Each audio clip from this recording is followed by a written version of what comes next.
Welcome everybody back into Nerd Sesh. As always, I'm Carson Bradford. Alongside me is Logan Camden, and today we are joined by a very special guest, a good friend of the show. Jason Timpf, the host of Hoops Tonight, is with us here today to tackle 5 big questions we have before the NBA season gets started. But before we get into that basketball talk, Jason, it's been too long. It's great to have you on. How are you doing today? Dude, I'm so excited to see you guys. First of all, it's been Same too here. long. Secondly, Jackson, my producer, is on vacation. He's in Japan, and he absolutely deserves it. He's one of the hardest working people in the business. He needs a break. But because of that, we pre-recorded most of our content for these weeks, just season preview type stuff. So I have all these takes, but we've only done one episode a week with Josh. You guys know Josh Rodriguez. I've only had the one episode with him that I've done each week, so I've been confined in my opportunity to just talk shit and talk basketball. So I'm just super excited to be here. It's great to see you guys, and I'm super excited to dig into this season a little bit. Well, we are very glad to scratch the itch because somehow I feel the same way. We have literally talked about every single team now, and I'm still I've got more to say. I've got more to talk about. And I really want to get into some of this stuff with you specifically because one of your takes that I've seen that I think is maybe going against the grain a little bit is in relation to your NBA Finals picks. So let's start there because right now we're looking at the picture out west. Obviously, the East is depleted with the Tatum and the Halley injuries, and you have the Thunder coming back as your reigning champs, and then you have the Nuggets, of course, your 2023 champs, who are now reloaded. Jason, I'll start with you. Who do you view as the favorite out west between those two teams, OKC and Denver? Who would you take to win the title? So I view Denver and OKC as the only two teams that are in that top tier. I think there's a pretty substantial drop-off after that. And even when you get to the next tier, it's you could talk me into any one of those next 7 teams. And I'm sure we'll get into that a little bit later in the show. But to me, with Denver and Oklahoma City, that specific matchup, I think very slightly favors Denver. And so with that being the case, I ended up picking Denver very slightly. Now, you know how this goes. I think Luka is very slightly better than Shai as a basketball player. So now every Shai fan thinks that I am super low on Shai and that I hate Shai or that I hate this Thunder team. That's not the case. I'm a big believer in this Thunder team. I take them dead serious as probably the best repeat threat of this post KD Warriors era, just because they have that combination of youthful athleticism and talent, whereas Boston was a little older and susceptible to breaking down, and same goes for Denver, things along those lines. But to make it very simple, Denver is essentially a much deeper and better version of the team that pushed Oklahoma City to 7 last year. And I think one of the things that's kind of hard for us to remember because Denver beat the Clippers and pushed Oklahoma City the way they did is they kind of haphazardly threw that thing together after the coach firing. I don't know about you guys, but I picked the Clippers. I didn't give Denver much of a chance to do anything at all last year in the postseason, in large part because they looked defeated. They looked worn down. They looked like a team that didn't believe in what they were doing. I just was kind of out on them, right? And this year is going to be very different. They're going to be locked in from the start. I think Jamal Murray looks like he's in the best early season shape that I've seen him in years. I think their specific weakness last year in the Oklahoma City matchup was they just broke down over the course of the series because they weren't really positioned physically to handle what they dealt with. Aaron Gordon all year was banged up because he had to guard on the perimeter more than he had in previous seasons. And in general, they had to lean on their starters more. This is a deeper team that they can manage throughout the year. I think they've addressed a couple of specific roster needs as well in terms of ball handling and depth of athleticism on the perimeter. Overall, I just think they're a much better team, and I think they specifically match up well with Oklahoma City, with the Jokic problem and his ability to attack their defense with his size and playmaking. And then also, they're a high IQ defense, which is the specific weakness that Oklahoma City can deal with. For as great as Oklahoma City was last year, they had just a 103 offensive rating in their 7 losses. When they lost, their offense cratered, which was a consistent problem throughout the regular season. It was one of the reasons why I viewed them as more vulnerable than most people did.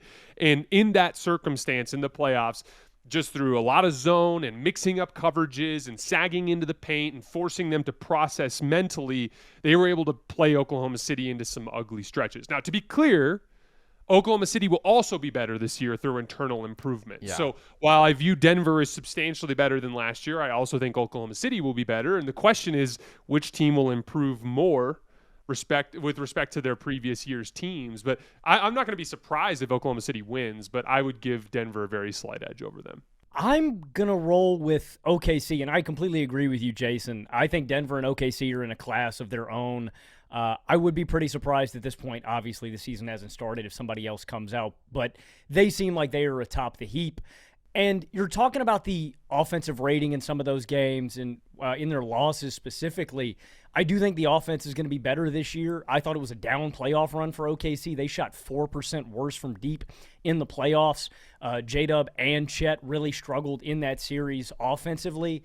Again, I'm going to apologize for my voice on this pod, guys, if it's bothering you. Aaron Rodgers had me screaming my soul out at the Steelers game, so So good, dude. I was fired up. But I do think the offense is going to get better, but the reason that OKC was so great last year was because of that historically great defense, and I think that is a specific skill of this team, their ability to win ugly matchups where, that's Denver's superpower. It's kind of the opposite for both of them. OKC has this elite defense, Denver has this elite offense, but I prefer OKC's ability to win ugly. And in this matchup head-to-head, hypothetically, I get that that's not what we're talking about directly here. That is where I still give OKC the advantage because I think they can disrupt Nikola Jokic in a way no other team on the planet can with their bevy of defenders that they can throw at him, right? If it's Caruso, if it's Chet, if it's Hartenstein. They held Jokic to 48% from the field, 33% from deep, under 6 assists per game in that series and over 4 turnovers per game. I think it's the ugliest playoff series we've seen from Jokic in his career.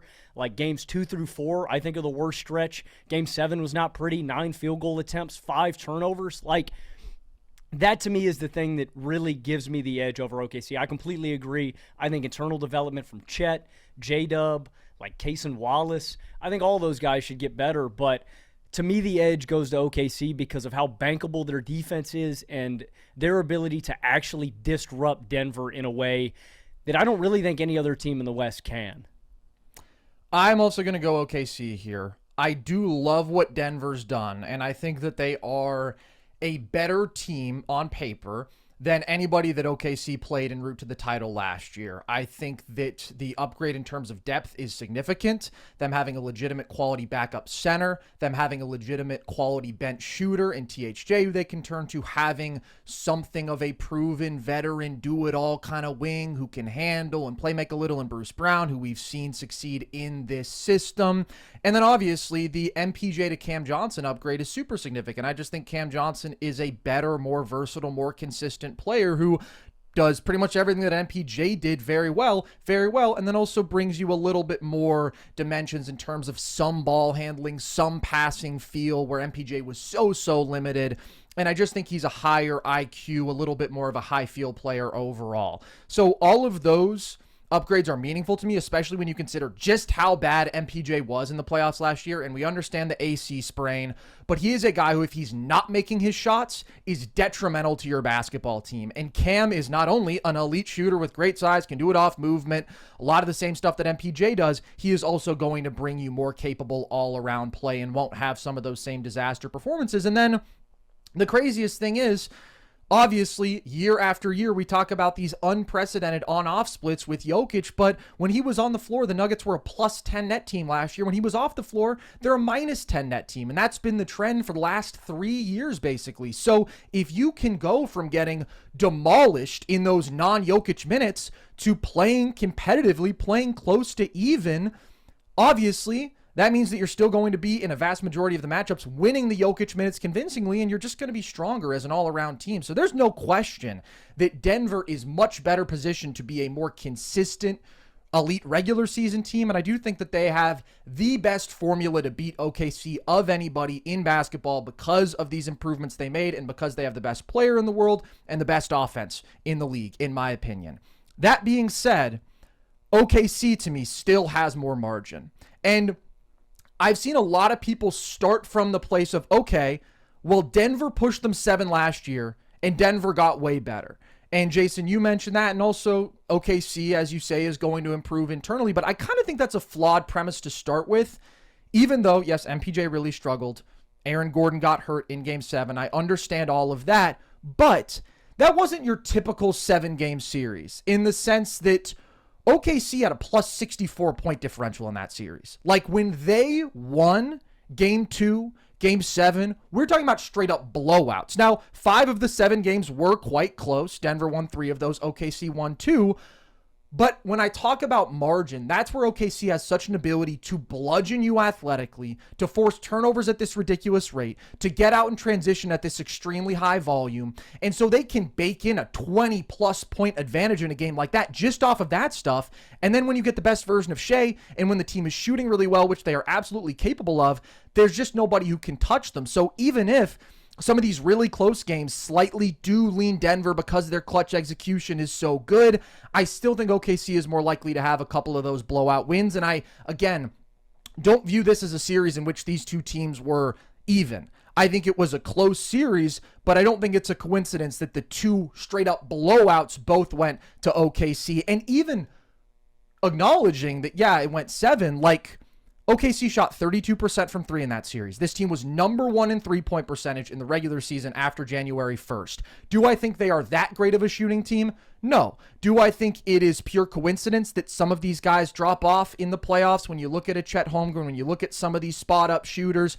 I don't. I think that OKC is a team that has some guys where, like, if you really close out hard, they can be up and down and they can struggle a bit as shooters. There's a number of those guys on the roster. But nevertheless, it was pretty much worst case scenario in terms of their shooting versus Denver. And it was straight up worst case scenario in terms of Chet and J-Dub. Those guys were great in game 7. Games 1 through 6, they were horrific. It was the worst basketball that they have played, that they could have played. And I do think that they're both going to be considerably better if and when we see the rematch this time around. So all of those factors, I do think, lean to OKC improving, playing better if we do see them face Denver again. Now, I do think that Denver is better too, but I just want to emphasize that because it's not like, okay, Denver went 7 against them with some of these guys being banged up, and now they're so much better and OKC is the same team, because that's just not the case. And I do think the Thunder are more talented, and I do think they can make more moves to make the opposing team uncomfortable. That's really what it comes down to. Like, when you talk about some of OKC's offensive lulls, I do think some of that stuff will be better this time around, but also they held Denver to under a 104 offensive rating in that series. That's how destructive the OKC defense was. They held them to Washington Wizards level offensive production in terms of offensive efficiency. Like, we just have to think about that. This was a team that through the Western Conference playoffs, they held everybody like 12 to 15 points below their regular season offensive rating. It was the best opponent-adjusted playoff defensive rating we had seen from a team through their conference playoffs ever. So we're not just talking about a great defense. We're talking about a generational defense. And when it comes specifically to the ability to force your opponent into mistakes, Jokic, 4.5 turnovers a game in that series. Jamal Murray, almost 3.5 turnovers per game. Those are high numbers. The drop in efficiency, Jokic, 7% drop in true shooting percentage in this series compared to his regular season average. Murray, 6% drop in true shooting percentage. They just have so many different punches that they can throw defensively. They have so many elite Jamal Murray defenders, Lou Dort, Kaysen Wallace, Alex Caruso, J-Dub in stretches. All of these guys are monster athletes on the perimeters, hyper competitive, hyper physical, hyper aggressive.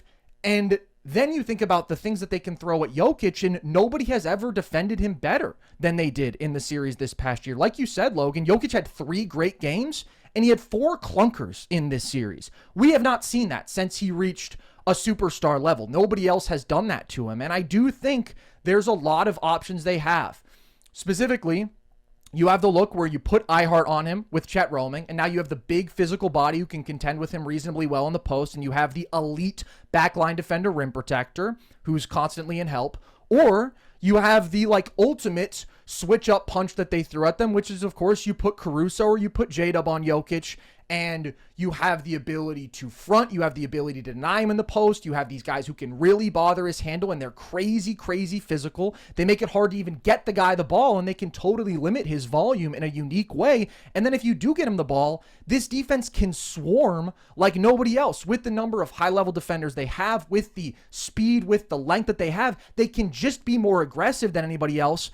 and recover and not get punished for it and force you into a bunch of turnovers and take away some of those interior passes that you're used to making and challenge every time that you try to go into a little hook shot over your shoulder. Like, nobody else does that remotely at the level that OKC does. And even though I think the roster around Jokic is improved this year, unless Christian Braun starts shooting it way better, that is still a player who is in a super key role for this Denver team, who I think OKC can exploit because of his half-court offensive limitations as a very sketchy spot-up shooter who was, I believe, 29% from three in the playoffs. So if they can still confidently help off of him, they can swarm, they can clog up the interior, take away some of those passes to cutters, and just make life really, really hard on Jokic. And now you do have THJ, who is the counter. He's the option you can put in for Braun, and now you have the really good shooting, but that just compromises your defense so much because Braun is the point of attack guy you look at on this team, especially in a Shai matchup. So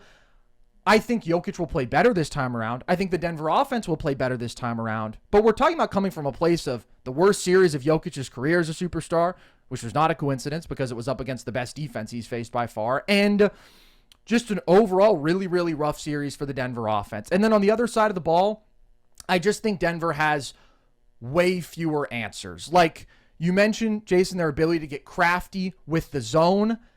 That's really the only changeup I think they can reasonably throw. And I think that became less and less effective as that series went on. Like if you look at games 5 through 7, Shai was locked in. He was comfortably getting to his spots as a scorer, and he was making all of the reads as a playmaker. And I think we saw that trend, honestly, throughout the playoffs in a number of Shai series where he'd come in game 1, he's to shoot first, right? He's not totally confident in what he's seeing, and he's not necessarily super selfless and effective as a playmaker. And then he figures it out. He dials in because ultimately these just aren't super difficult reads that he's being asked to make. And he's able to create a quality open catch and shoot three for his teammates pretty consistently. And if they shoot up to their level, like, you can create pretty easy quality offense consistently with that look. And then obviously it's not just a lack of variety in terms of scheme that you have with Denver defensively. They also just don't have nearly the same personnel. So OKC's offense is not as good as Denver's. Shai is not the offensive engine that Jokic is, because I think he's the best offensive player ever. He's certainly in that tier 1.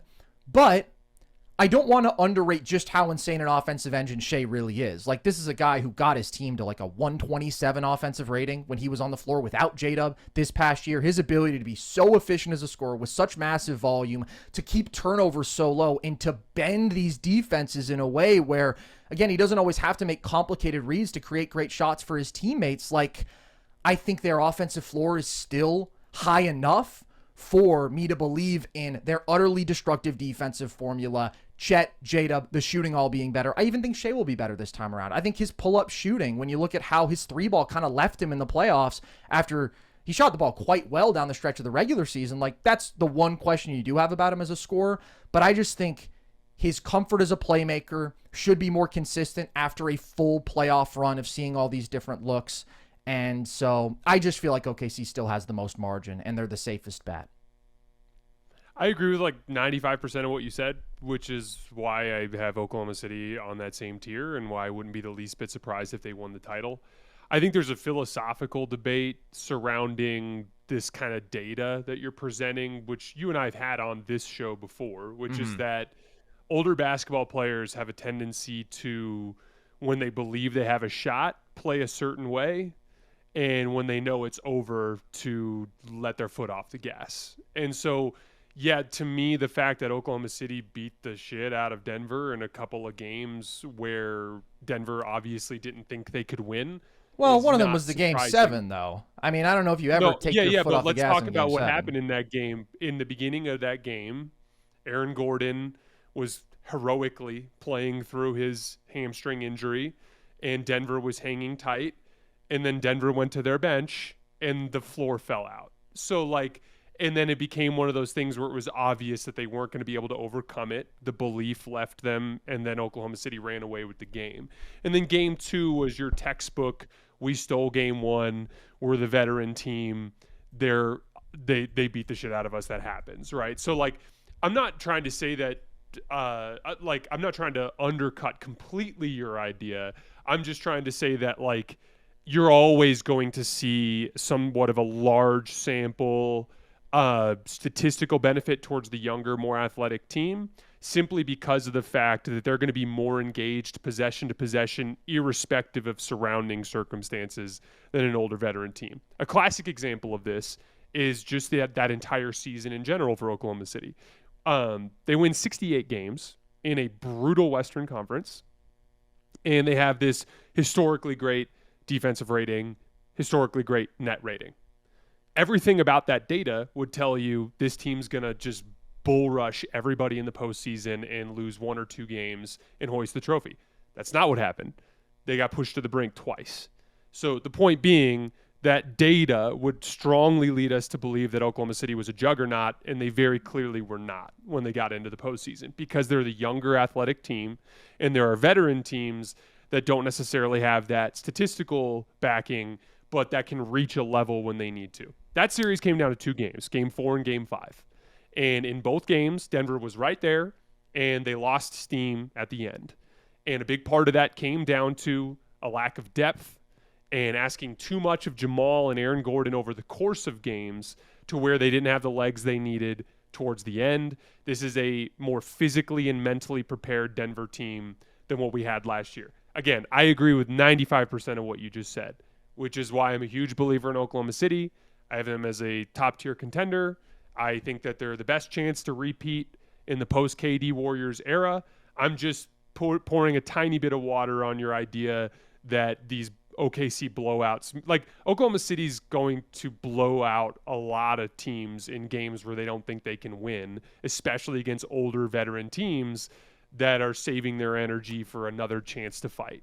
And I looked at that Game 7. Denver came out and they threw their best punch, and their first unit did a great job. And then they got their butts kicked at the tail end of the first quarter with that bench group. And then it was gone, and the ship had sailed, and Gordon didn't have the juice when he came back in with the hammy to provide the – Aaron Gordon is sneaky, kind of like rose into the level of Jamal Murray as like kind of their de facto second best player ever since he became like I'm a huge believer in Gordon's 3-point shot. I think he's just awesome now. But to your point, Carson, like if Oklahoma City beat Denver this year, I wouldn't be surprised. I do think you could make a case that I actually will just flatly say I think Oklahoma City is a better all-around basketball team. Just specifically the matchup of Denver versus Oklahoma City, it's a matchup that I think slightly favors Denver, and that to me is why I picked them. But I agree with 95% of what you said. I've talked with you about this on the show before. When you're an old man, you're going against the young dudes, there's going to be times where they're running it up on you and you're like, whatever, dude, I'll see you on Tuesday. Like that's kind of a thing that'll happen. But here's where I'm going to push back on that. I don't think it's just a question of, okay, this is Game 2. Like you said, it's a classic. We stole Game 1. Fine, we'll punt on this one. Like, I think it is very specifically because of how OKC plays basketball. And they don't just do it to an older team, and they don't just do it to Denver. They do it to everybody. They are the single greatest team that we have seen in a long time at winning on the margins and winning with their athleticism. And that means you can open up a differential like nobody else. If you can force 9-10 turnovers in the first quarter and you can convert that into 18-20 points the other way because they're the best at turning defense into offense we've seen in a long, long time, the game is over. Like, it's not a question of, oh, Denver's down 25. Okay, yeah, now they're going to throw in the towel. It's like Denver's not coming back from down 25 against this team. And that's where I say OKC has the ability to do that in every game. And even if it's not that extreme, they literally were the best we've ever seen at winning the turnover margin. They were up there for the best that we've ever seen at winning the turnover scoring margin when it came to the postseason. And that was the trend throughout the entire year. So that's where I say, if you can win in transition that convincingly, if you can win the turnover margin that convincingly, you have now lowered the bar for how great you have to be in the half court in a way that really nobody else does. And specifically in terms of like that surgical half court offense, because your defense causes so much havoc that it specifically feeds your transition offense and raises the floor for your offense overall. And then when you do have the component of Shai, who is overall such a half court surgeon, I mean, let's not downplay. I think this guy was 33 points per 75 possessions, 64% true shooting, most efficient on-ball player in basketball. He's at like 1.1 points per possession and pick and roll in isolation. Nobody can guard the guy. Nobody can guard him, and he gives your offense such a high floor that when the guys around him are making shots, like just nobody opens it up like OKC. So that's where you say the series came down to games 4 and game 5. And I'm like, if you absolutely have to win 4 of the 5 close games to win the series, were you really on even footing? Did it really come down to that? Or did it come down to the fact that the other team just has the higher floor and the ceiling ultimately? And you have to find a way to win these games on the margins. You're talking about a Denver team that we were all out on going into that playoff run. And, I think philosophically, I'm looking at a couple of open OKC Michael Porter anybody. Jr. threes. No, I understand. I'm telling you, what I'm saying is that like that series came down to me a couple of missed shots by Michael Porter Jr. and Jamal Murray in Game 4 for Jamal Murray and in Game 5 for Michael Porter Jr. They were right there. If a couple of those shots go a different way, Denver wins that series in 6. Okay, but so, Jason, like, if Chet doesn't miss 2 free throws in game 1, I mean, that's the most miraculous game of the series. I just don't think you can do that. Oh, if a couple shots went Denver's way, when it's like, well, OKC shot the ball well below their level and they won the series because they dominated 2 games. They created more margin. Carson, Oklahoma City hoisted the trophy. They won. I'm not debating we're talking about a completely different season now with a very different basketball team for Denver. They've got a different starter.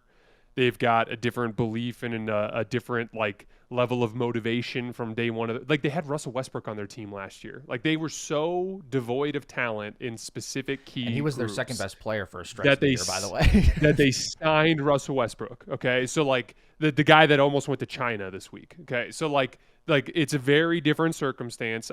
All I'm saying is that I agree with everything that you're saying, but I also am a strong believer that younger athletic basketball teams have a tendency to run up the scoreboard a little bit compared to older veteran teams, especially in games that they don't believe they can win.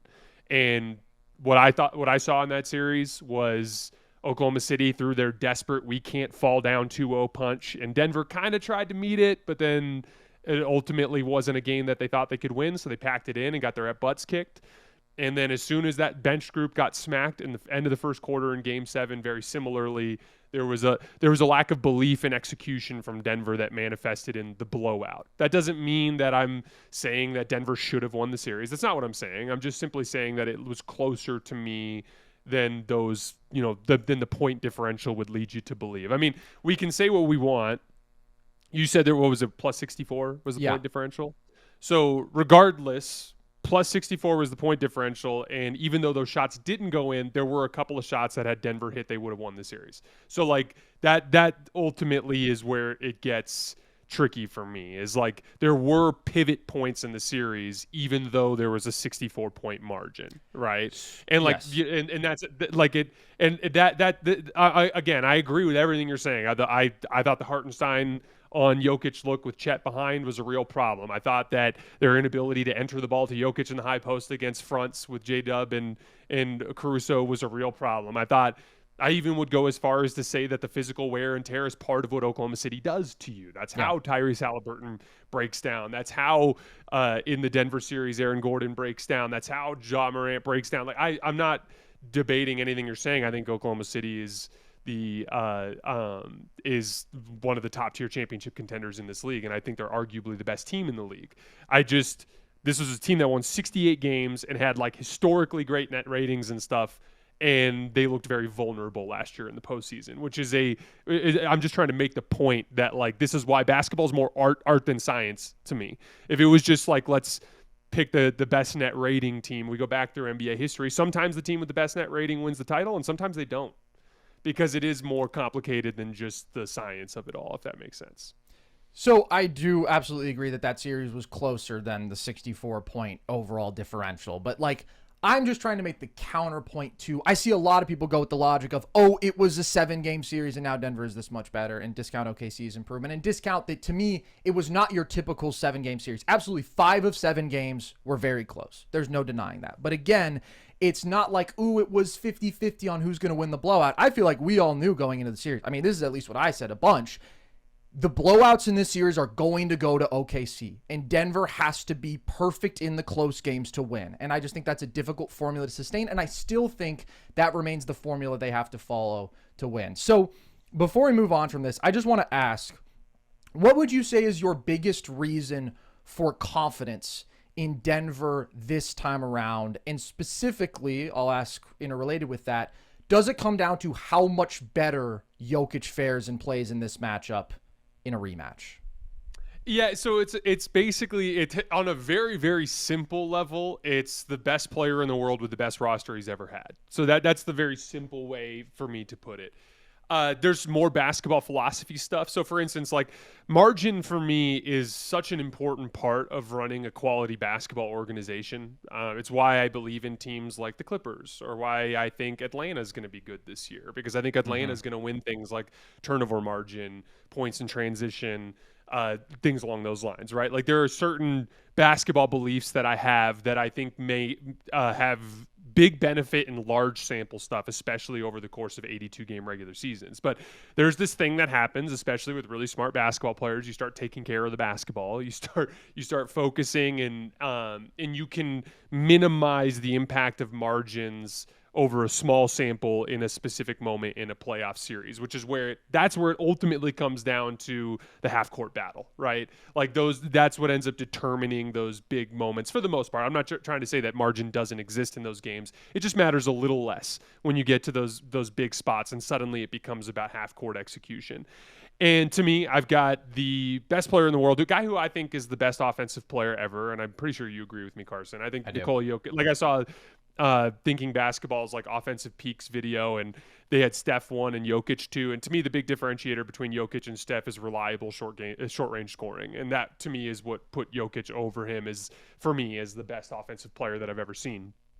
But like, I've got the best offensive player ever with the best overall roster and ability to capitalize on his talent that he's ever had.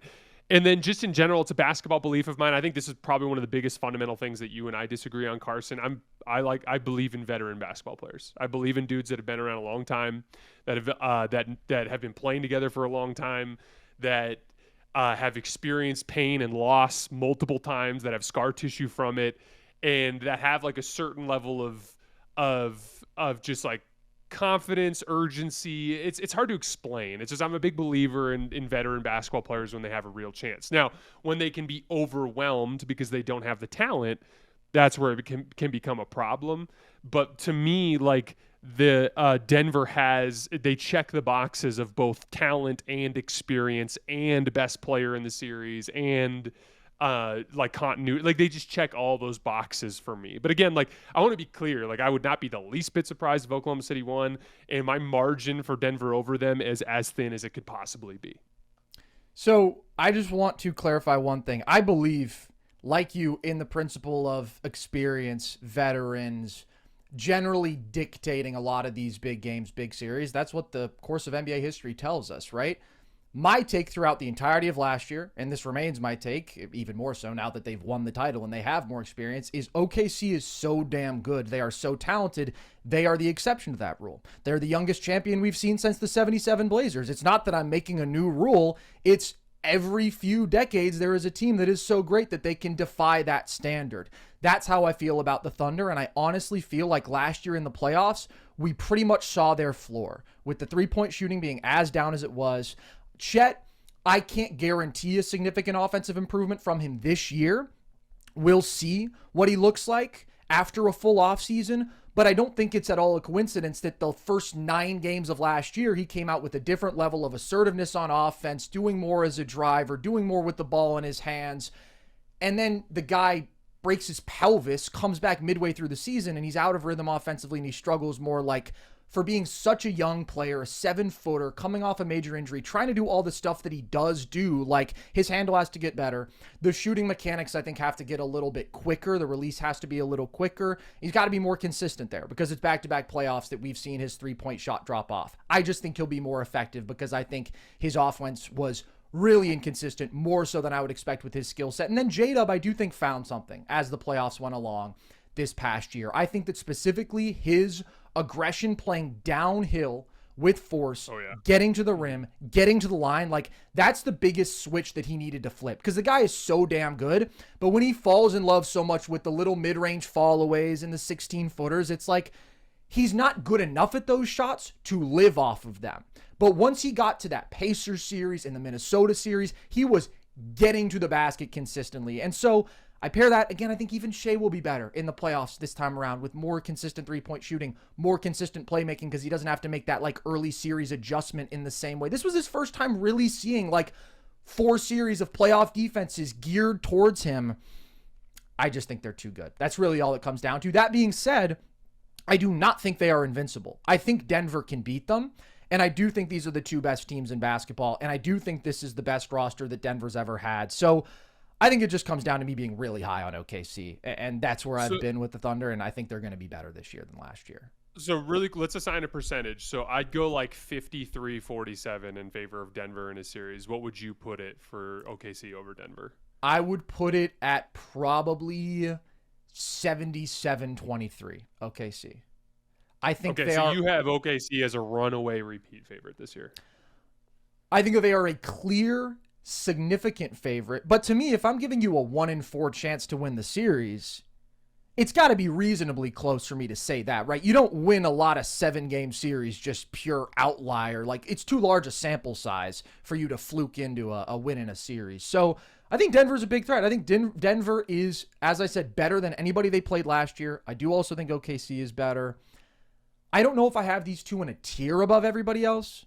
I really like the Cavs. I'm something of a big Cavs believer, but I would still clearly have Denver above Cleveland because I think they don't have the defensive personnel to be a very good defense, but we also can't ignore that like they had let go of the rope. They'd fallen apart defensively late last year, and then you get to the playoffs and they snap into gear, and it's like, okay, Jokic active up at the level. We are pretty smart schematically. We're able to scheme up some of these different zone looks, and they can get to a solid level there. Logan, anything you'd like to add here as Jason and I go back and forth and back and forth? I mean, I think you guys made a bunch of great points. The thing that I wanted to touch on, it just surprises me, Jason, that not that you're really high on Denver, but that you don't like OKC more. Like, you're talking about, I watch your show a lot, man. You love speed, you love athleticism, you love guys that play hard defense. Like, and you were kind of talking about that with like the Hawks and like you think they're going to win on the margins and stuff. I understand. I think Denver's closed the gap for sure. I think their bench has improved so much. That's the biggest thing with Denver. They shouldn't get obliterated in the non-Jokic minutes the way they have every season of Jokic's career. It just surprises me that you're not higher on OKC with all the things that I know you love about players. And I get the youth. I get the youth component of that, but I don't think it outweighs the talent, like the veteran experience that Denver has, all of the speed and defense and just dogs and the physicality that OKC can play with every single series. I just figured that it surprises me that OKC isn't your favorite with all the basketball qualities that you love. So, first of all, how much higher could I be on them if I'm 53-47 to yeah, Denver? That's so, fair. But if I was 53-47 OKC, then suddenly it'd be like I was a believer in OKC. Let me.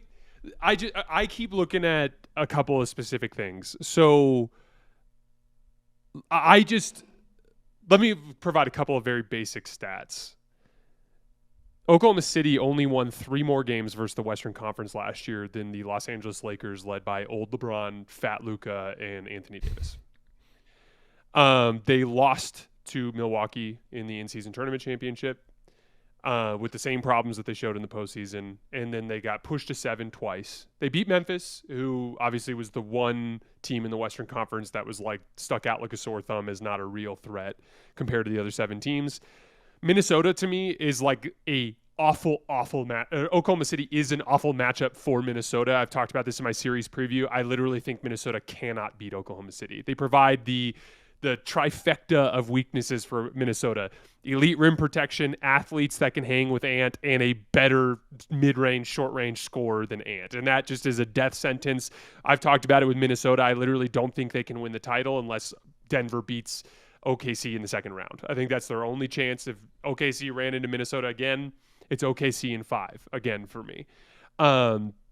But they got pushed to 7 by Indiana, who kind of exposed them for a little bit of a lack of ball handling after J-Dub and Shai. I think we've seen that in preseason too. Like, you get off of Shai and J-Dub, and it's like this team doesn't really have a lot of refined offensive skill. That is a roster weakness that they have. And then in general, like I mentioned that stat, generally in the Western Conference last year, they didn't really separate. They went 29-1 against the East. That's how they ended up with 68 wins. but they were like literally that mediocre ass Lakers team was only 3 games back of Oklahoma City in the Western Conference standings as they played against Western Conference teams. So like all I'm really saying is I just don't quite view them as much of a juggernaut as some people do. But I view them as a bona fide top tier contender that I wouldn't be the least bit surprised if they hoisted the trophy this year, and the best chance to repeat as a champion since the KD Steph Warriors. I think you could easily argue Shai as the second best player in the league. I have him third, but you could easily argue him second. I'm not like a lot of this is like we're splitting hairs, and I think a lot of people. I think that I've seen this because Oklahoma City fans have been in my mentions like absolute crazy over the last few weeks. But it's like there's this consistent thing that happens in this business, which is like we are splitting hairs between elite players and elite teams. And when you favor one dude slightly above another or one team slightly above another, it's all of a sudden you don't believe in us. And it's like, actually, I do. Right. I just also think there's other great players and other great teams. I have Giannis at 4. You know how many Giannis fans were in my mentions today? I had to go on Bucks podcasts and get shredded for my take that Giannis is 4. Like this is the business, guys. Shai's awesome. Luka's like for you know how great that season Shai had was in last year. Luka literally did basically the same thing the previous year with a little bit better scoring volume and better playmaking volume. Like that, these guys are all incredible. These teams are all incredible. Like there's a little bit of like a I don't know what you want to call it, but it's a misrepresentation of the way we feel just because we're, you know, splitting hairs between a couple of teams and players. Yeah, and it's just the nature of the business. I don't take it personal. And what I appreciate, Carson, is that we can have these debates and that it's just fun. Yeah. It's just fun to talk shit and to debate it. But yeah, like one last thing I'll say about it before we move on. Yes. Like I get told like, oh, with Luka, it's because you just don't like Shai or that he was with the Lakers or whatever it is. I had Luka over Shai before he went to the Lakers. And quite frankly, it's true. I aesthetically not a huge fan of Shai. But guess what? I aesthetically not a huge fan of Luka. Like I'm not a huge fan of either of those dudes. I think they both dribble air out of the basketball. I think they both grift and bitch at the refs way too much.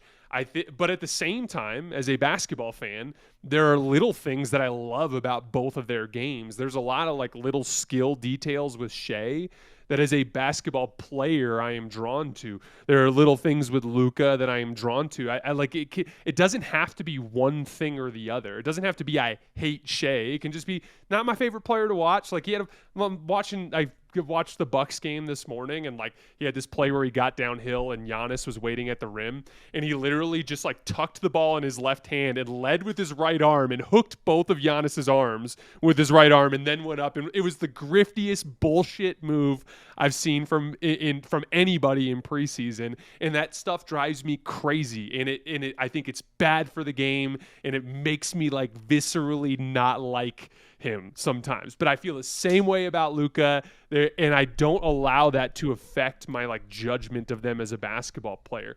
You want to know why I have Luka over Shai? For every time that Shai has had 10 assists in a basketball game, Luka's done it 8 times, okay? He's another level as a playmaker while also being an extremely gifted high volume and efficiency scorer. That's why I have him very, very slightly above Shai, but now I hate the damn guy because I don't have him at number 2 in the league. It's just the nature of the business. I don't take it personal. I just love that we have this platform so we can talk and have some fun with it.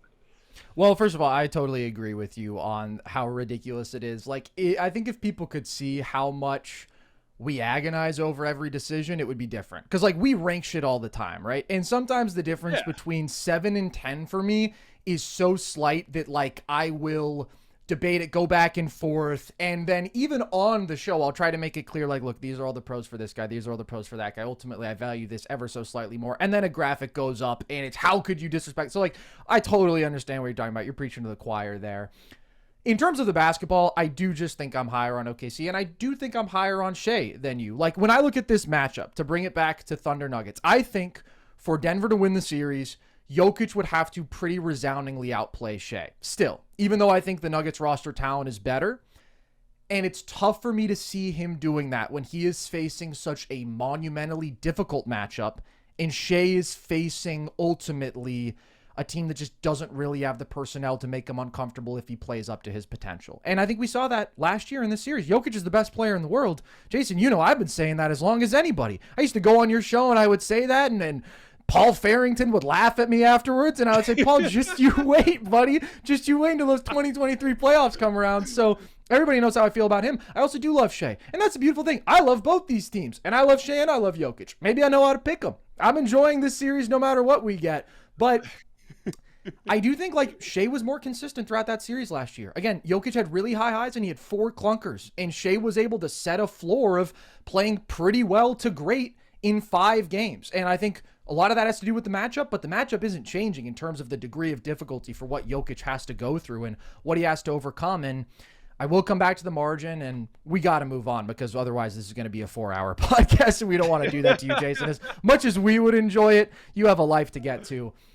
I do think OKC last year was a 93rd percentile half-court offense in the regular season. They were a 56th percentile half-court offense in the playoffs. They still won the title. That's where I just think they can be better, they can be sharper, and if they do that, I just don't think anybody can touch them. But that was a lovely conversation. Let's move on to something else now. Oh, I forgot you got into Luka stuff.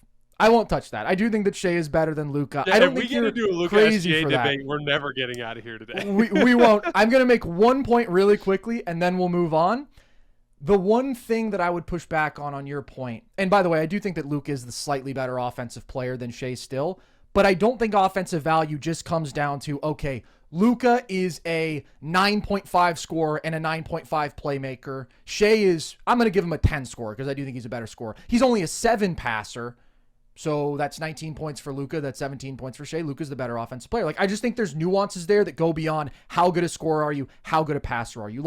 Shai is so great as a scorer that, again, the way that he reshapes defenses simplify a lot of the reads he needs to make. And also, I'm going to keep coming back to the turnover margin. I just think we saw it was so damn important in the playoffs this year. Luka is one of those really high volume, high usage players who's going to turn the ball over a lot. Shai is historically the best since Michael Jordan and the best outside of Michael Jordan at having this major offensive volume and never turning the ball over. And when you can get a quality shot up every single possession, that's so extremely valuable. So unless anybody has anything they're going to add there, I think we can leave it at that and just agree to disagree. And I don't think you're crazy for having Luka above him. Obviously, Shai was clearly better last year, but if Luka reaches his absolute ceiling and everything is going right for him, we know he's one of the greatest offensive players ever. And if he cannot be a disaster defensively, there's clearly an argument to be made there. I want to talk about Luka we'll find some time in the regular season. We'll find some time, maybe during All-Star break or something, where we'll get together and we'll have a little Shai Luka debate. That'd be fun. I would love to. We do not have the time today. However, we do have the time to talk about Luka's team, though, because we have this really interesting dynamic shaping up out west, and it's similar to last year in the sense that we've got these couple teams who are at the top of the conference, and then we've got a shit ton of teams who we know are playoff caliber, and they're going to be scrapping, and someone out of this group is going to win a playoff series and maybe make a run. And specifically, I think there's 3 teams in the same division out in the Pacific who fall into a pretty similar range for me. So, Logan, I'll start with you here. Which California team do you view as the biggest playoff threat to make some noise? Sacramento. So, this may be surprising, but I love that take. Steph, I think Steph and Luka are the 2 best players out of these 3 teams that we could be talking about, but I'm actually going to go with the Clippers. The Warriors, I think, have a chance. I don't like their depth, like the fact that shout out experience, Jason. You're harping on it. The Warriors have more damn experience than maybe any team in the league with old-ass Horford, Butler, Dre, and Steph, but I think they're still a little too offensively dependent on Steph, and I worry about another year of aging for these guys, how they're going to hold up. I think the Warriors are going to be good. I think the Lakers are going to be pretty damn good. On the inverse of that, I think the Lakers are going to have to gimmick up their defense. They just don't have the defensive personnel to really be a lead on that level. Maybe if they flip Reeves into a high-quality two-way wing, man, it'd be nice to have Dorian Finney-Smith on this roster, wouldn't it, fellas? If they flip Reeves and they turn him into a real asset, I think the Lakers would probably leapfrog Golden State for me, so I'm barring a move. But I look at the Clippers, I think they're the most complete team out of the bunch, and this is really dependent on 2 things. The fallout from the aspiration drama, which is still completely up in the air.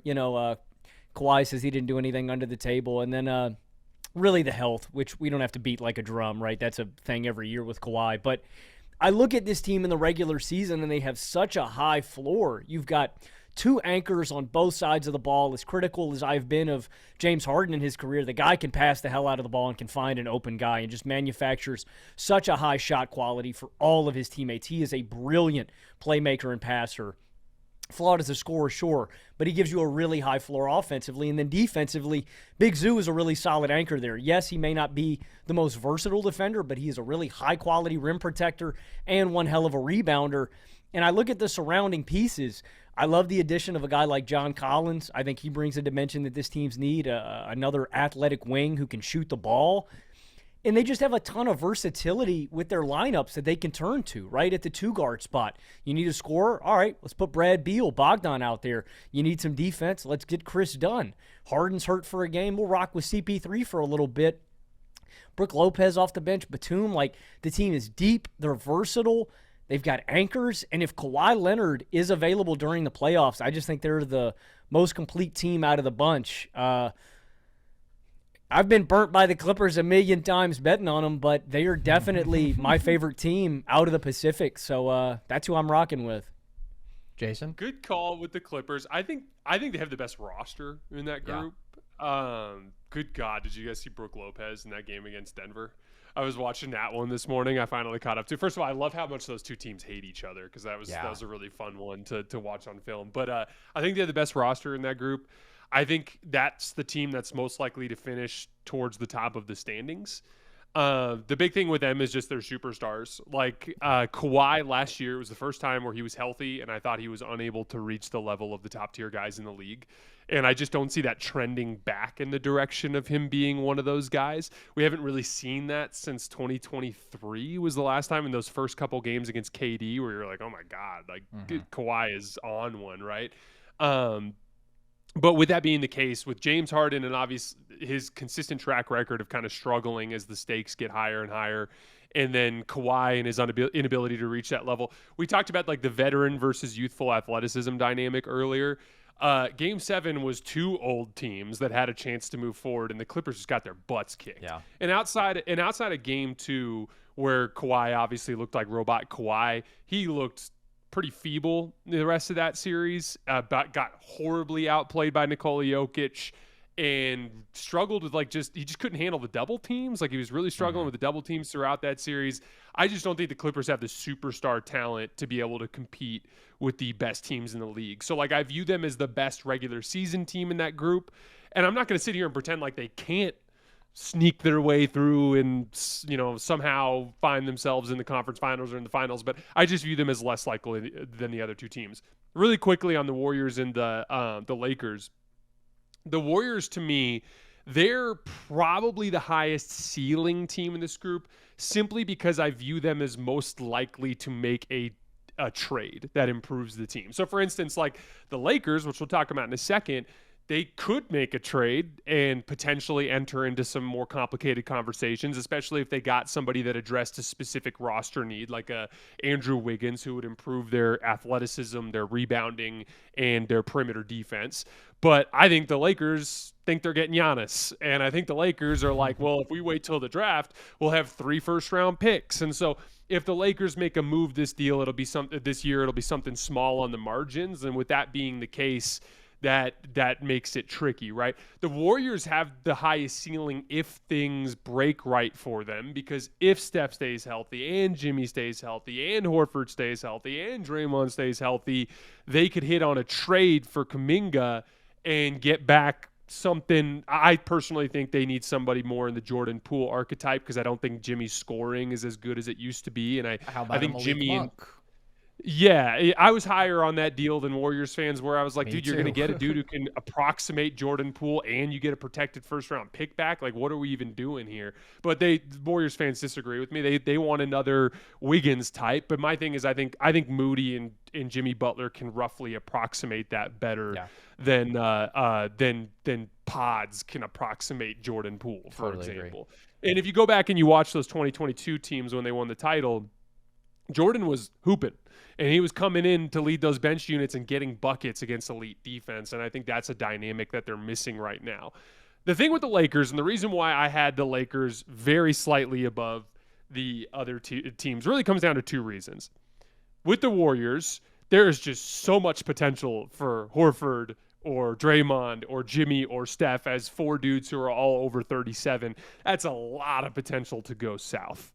Whereas with the Lakers, you look at LeBron and it's like, yeah, he's 41, but they don't need necessarily LeBron to be insanely great for them to achieve their goals. They need Luka to be insanely great for them to achieve their goals. LeBron's going to be working on the margins anyway. So as long as LeBron's out there at 85% of what he's capable of and Luka doesn't fall apart like he did against Minnesota, I think there's a lot of potential there with them. They're younger down the roster than Golden State, and they're the one team in this group that I think has a guy that is truly capable of staring down a Jokic or a Shai and meeting their level for a full 7-game series. To be clear, all three of these teams are flawed. I have all three of these teams well off of that Oklahoma City Denver tier. Yeah.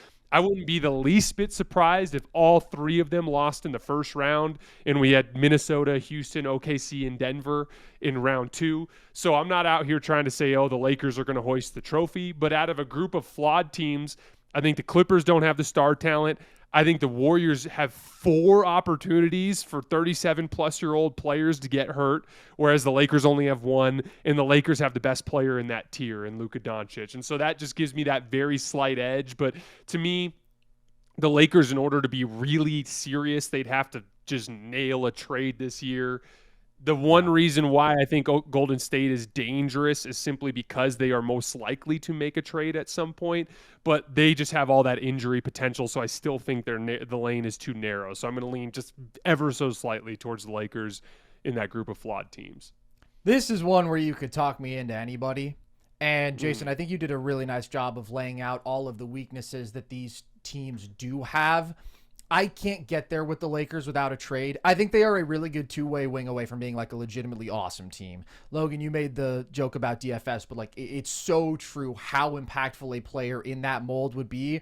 Right now, I just worry too much about still the lack of quality two-way players, the lack of lineup versatility. You know, it's a little bit better now that you have a Marcus Smart, but I don't know if he's going to be healthy. I mean, he's been as injured as anybody in recent years. He looked slow last night, too. I don't know if you watched. I didn't watch, but doesn't really surprise me. So that just concerns me. Still, the fact that last year, obviously, all the ways in which really Austin Reeves was kind of the breakdown point for this team on both sides of the ball, being overwhelmed physically on offense with more physicality, more ball pressure against a great perimeter defense. And then on the other side of the ball, getting brought into the action over and over again, getting attacked. And when you have him and Luka as your defensive backcourt, and then it's like, okay, our wings are Rui and LeBron, and we're asking now DeAndre Ayton to actually be active and engaged as a defensive center. Like, I just think they're too limited on that side of the ball. I think the offense is going to be really good. And if they could add an Andrew Wiggins type, then boom. Okay, now we have more lineup versatility. We have more of a two-way roster, and we're cooking because we've got Luka Doncic. And even though I don't think LeBron can reach that high-tier superstar gear consistently anymore, I don't think he can quite assert the same volume. He's not athletically the same threat. He can play like a top 10 sort of player for a series. But right now, they're just too flawed. And with the Warriors, I'm closer. Because I don't want to overlook how good the Warriors were last year, even with this kind of ridiculously flawed roster outside of Steph, Jimmy, and Dre. They still went 22-5 with Steph and Jimmy. Steph was playing like flat out a top 5 player on the planet once they added Jimmy Butler. He was 27 a game on 65% true shooting. They were the number 1 defense in the regular season down the stretch of that year. And then you get to the playoffs and it's like, okay, cool. We have such limited ball handling outside of Steph, and even Jimmy can't ascend as a creator, like to be a consistent 22 point per game kind of guy. So that's a clear deficiency. The offensive incompetence around Steph gets to the point where it's like, okay, Houston can play a zone where they have a body attached to Steph at all times, and they can just bleed open corner threes to all of Steph's teammates. And they're so tentative. It's like sometimes Pods isn't even taking the shot, or he's struggling to attack off the catch, or they're missing the shots, and it's so painful. And yet you're still like, even with this really bad roster, Steph is still such an offensive freak that his gravity is still creating wide open shots for his teammates. And there comes a point where game 7, Buddy Hield is going to hit those shots. And they won a playoff series. The Rockets were very flawed. But with Jimmy banged up and with this kind of joke of a roster, the Warriors won a playoff series, and then who knows what would have happened against the Timberwolves. Steph sure looked comfortable and was playing like a top 5 player for 10 minutes of that series, and then he got hurt. So I feel like the injuries did kind of put a damper on that season in a way that maybe doesn't allow us to give them the full credit for how well they were playing. I do still think, though, the flaws, the lack of ball handling does concern me. It's just such a burden on Steph that I don't think he can keep up for an 82-game season. I think he can do it for 25 games. We saw that last year. It's not going to be end-to-end Steph top 5 flat-out player anymore. I don't think we can expect that, and I don't think Jimmy can really elevate. I do really like the moves they made on the margins. This Kuminga thing, as a Warriors fan, it was hellish. Kuminga is my least favorite Warrior ever. I've said that now. I think he is such a terrible misfit with this team, and the fact that he's also been holding everybody hostage kind of. And to be fair, it's also on the Warriors for not letting go of the asset, not trading him sooner and letting it get to this point. But man, just what a brutal saga.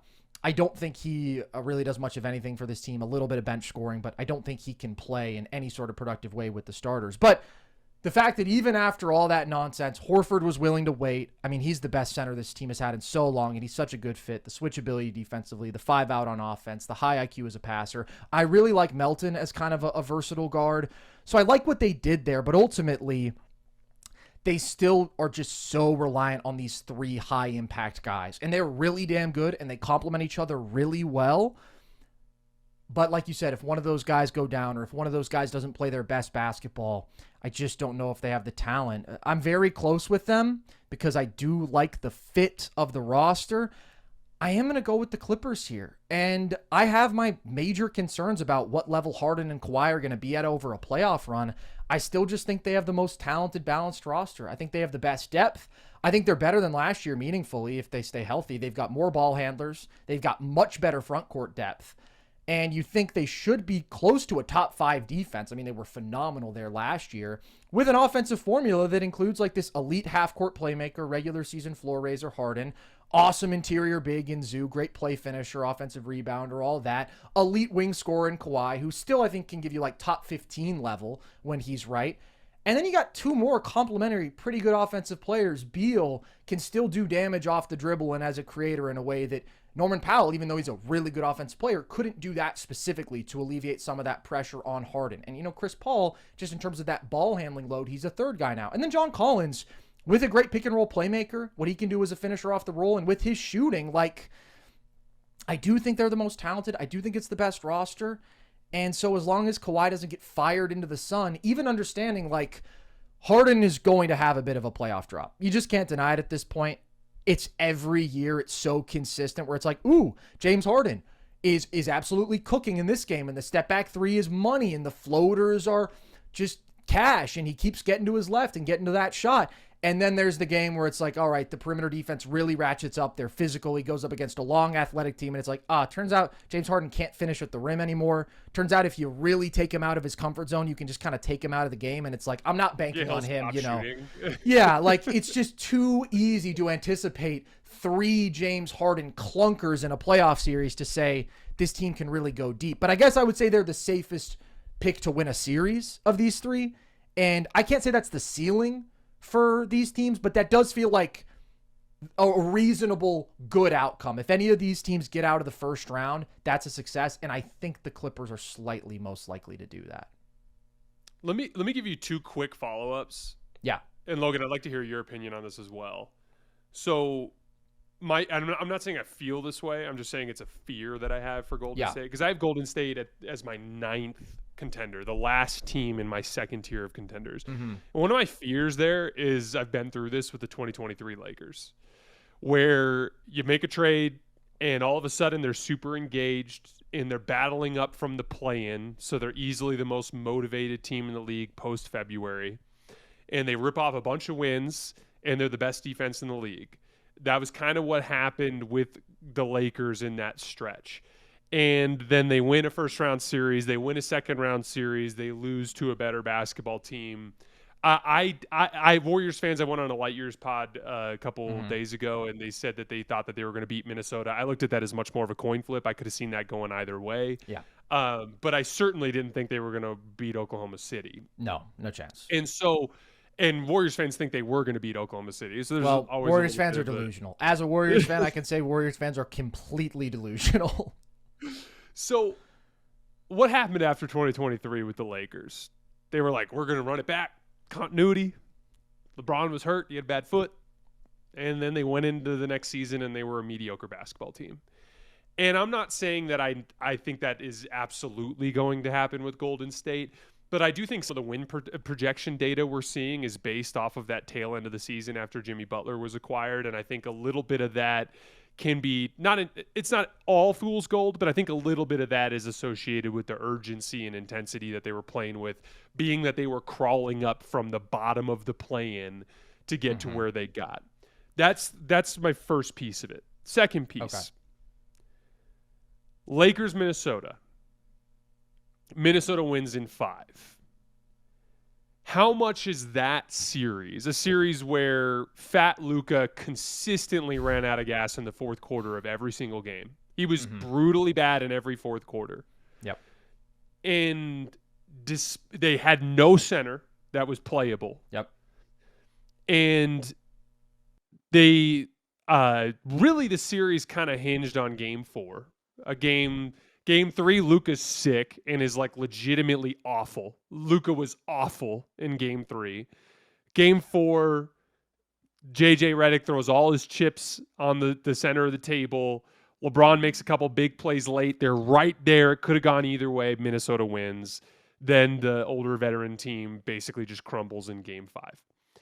I'm not saying that the Lakers should have won the series. They shouldn't. Minnesota was better. I thought Ant flatly outplayed Luka in that series. Kudos to Minnesota. They won. I'm not underrating them anymore. I have Minnesota above the Lakers in my contender rankings. I have them 4th, I believe. But how the Lakers all season long, where they were a 50-win team, they were only 3 games back of Oklahoma City as a Western Conference team against games in the Western Conference. Luka's better than he was last year. Austin should theoretically be a little better. There's been a lot of intel about how he's worked a lot on his body after getting physically overwhelmed against Minnesota. He's looked great in preseason as well. They've added a couple of pieces of depth at key position groups. Are we overrating Golden State a little bit because of a late season run based on urgency? And are we underrating the Lakers a little bit because of one series? Very interesting questions. Let me start with the Warriors. Here's where I would say this team is different from the 2023 into 2024 Lakers. I think it is a more complementary, intuitive roster. I think that the two-way ceiling here is higher. And I also think the floor, like, Steph's going to improve your offense by like 14 points per 100 possessions, right? I mean, he's that insanely impactful. Now, they fall apart without him if they don't have another ball handler, and that's a problem, but that's what he does when he's on the court.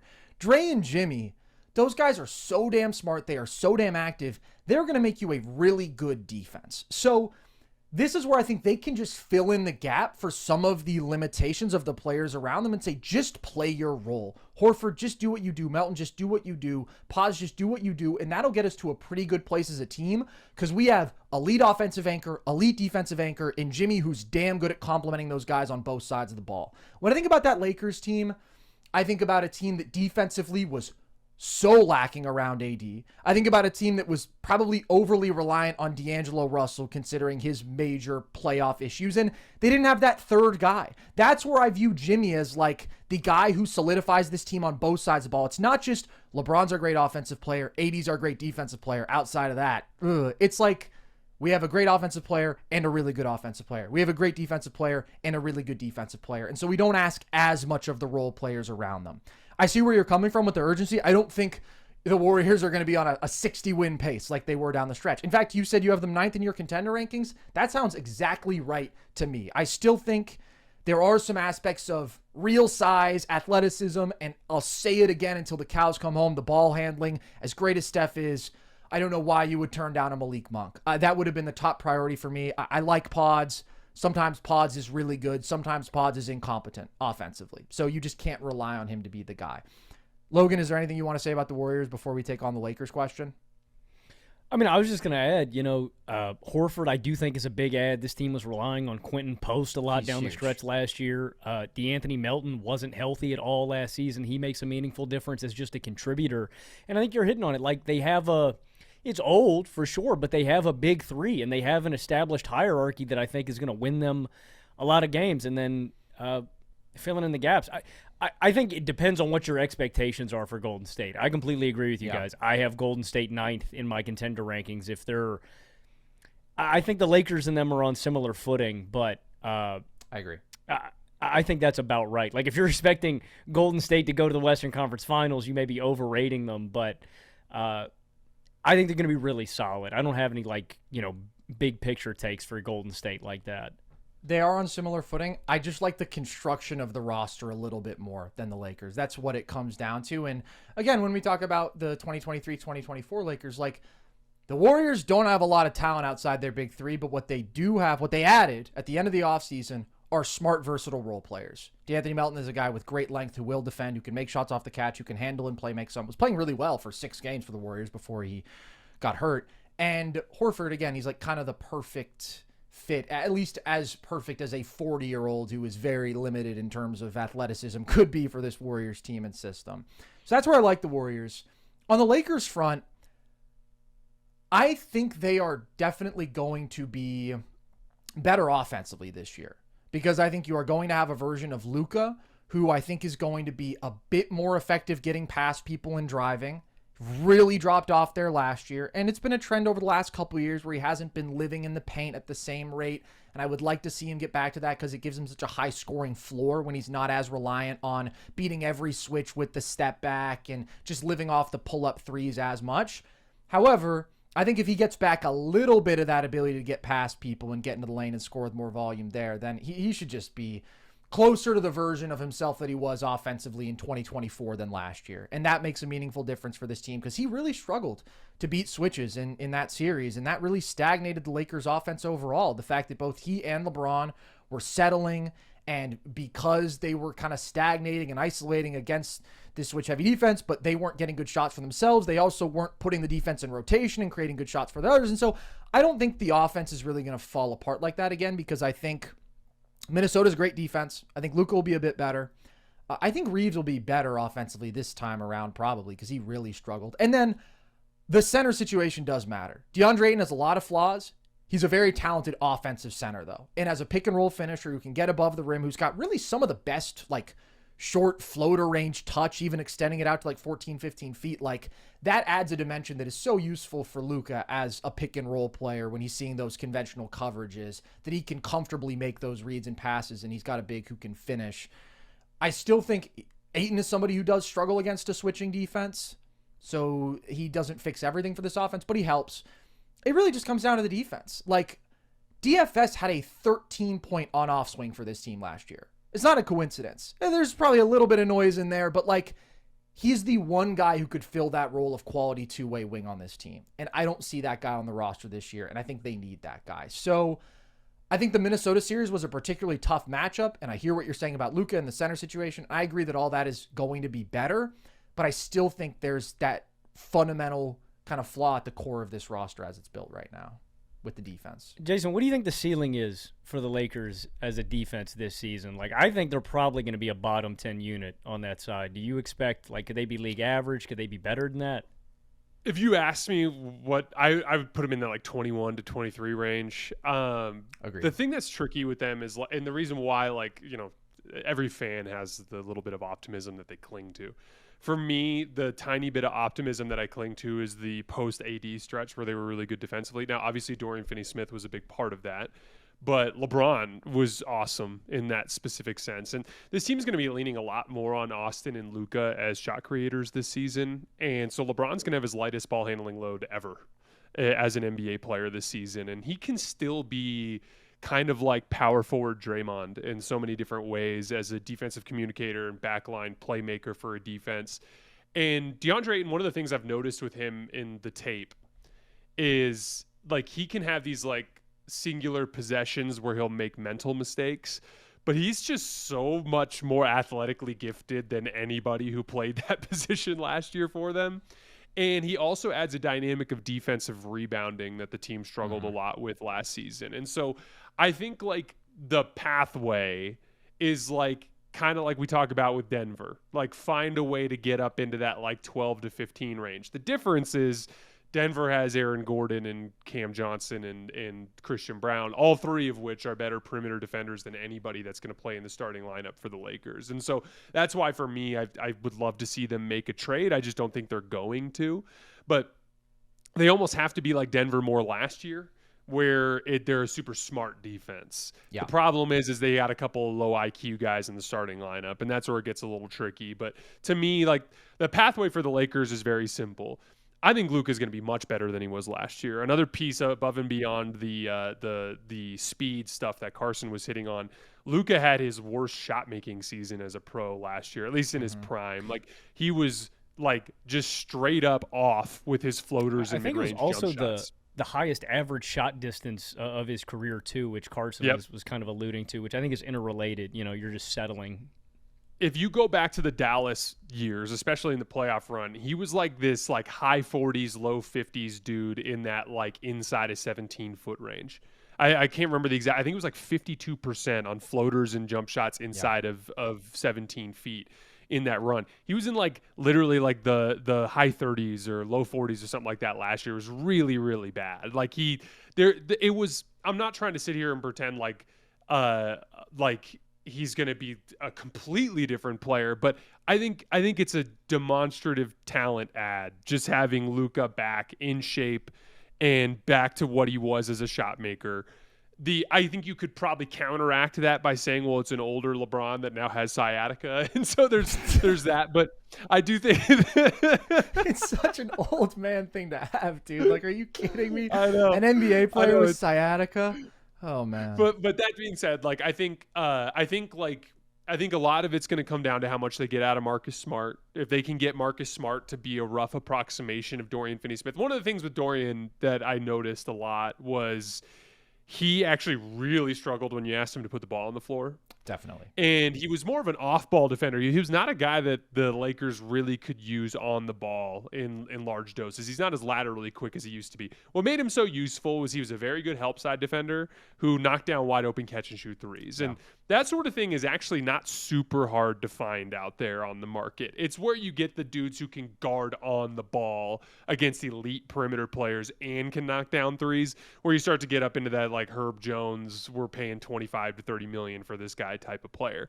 But anyway, like I think the idea there is if they can somehow through Austin improving as a catch and shoot player, because one of the things with Austin last year that he got exposed in the Minnesota series, he's just not a good catch and shoot player.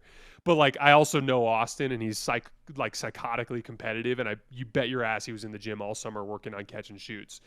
If Austin can improve as a catch and shoot player, you add a real roll man threat, which is something they didn't have. Luka's a better 4-out player than a 5-out player.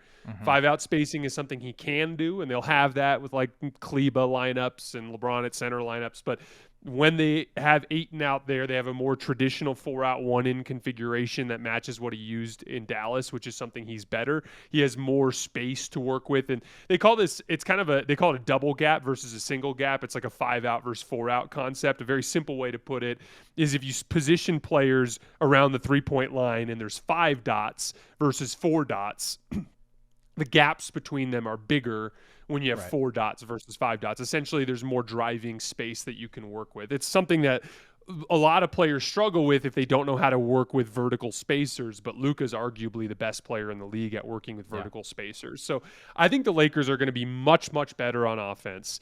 But I do think if you put a gun to my head, I'd be like, they're going to be a team that coasts on defense and tries to win by outscoring teams and ends up in that 21 to 23 range on defense. The only way that I'd be sitting on this show in 3 months and going, hey, dudes, you need to take the Lakers serious as a championship contender is if Marcus Smart's healthy, LeBron comes back, they are like weirdly 13th, 14th in defense just because they're competing their butts off. That's where I'd start to take them seriously, but I think it's more likely that they're in that front end of the bottom 10.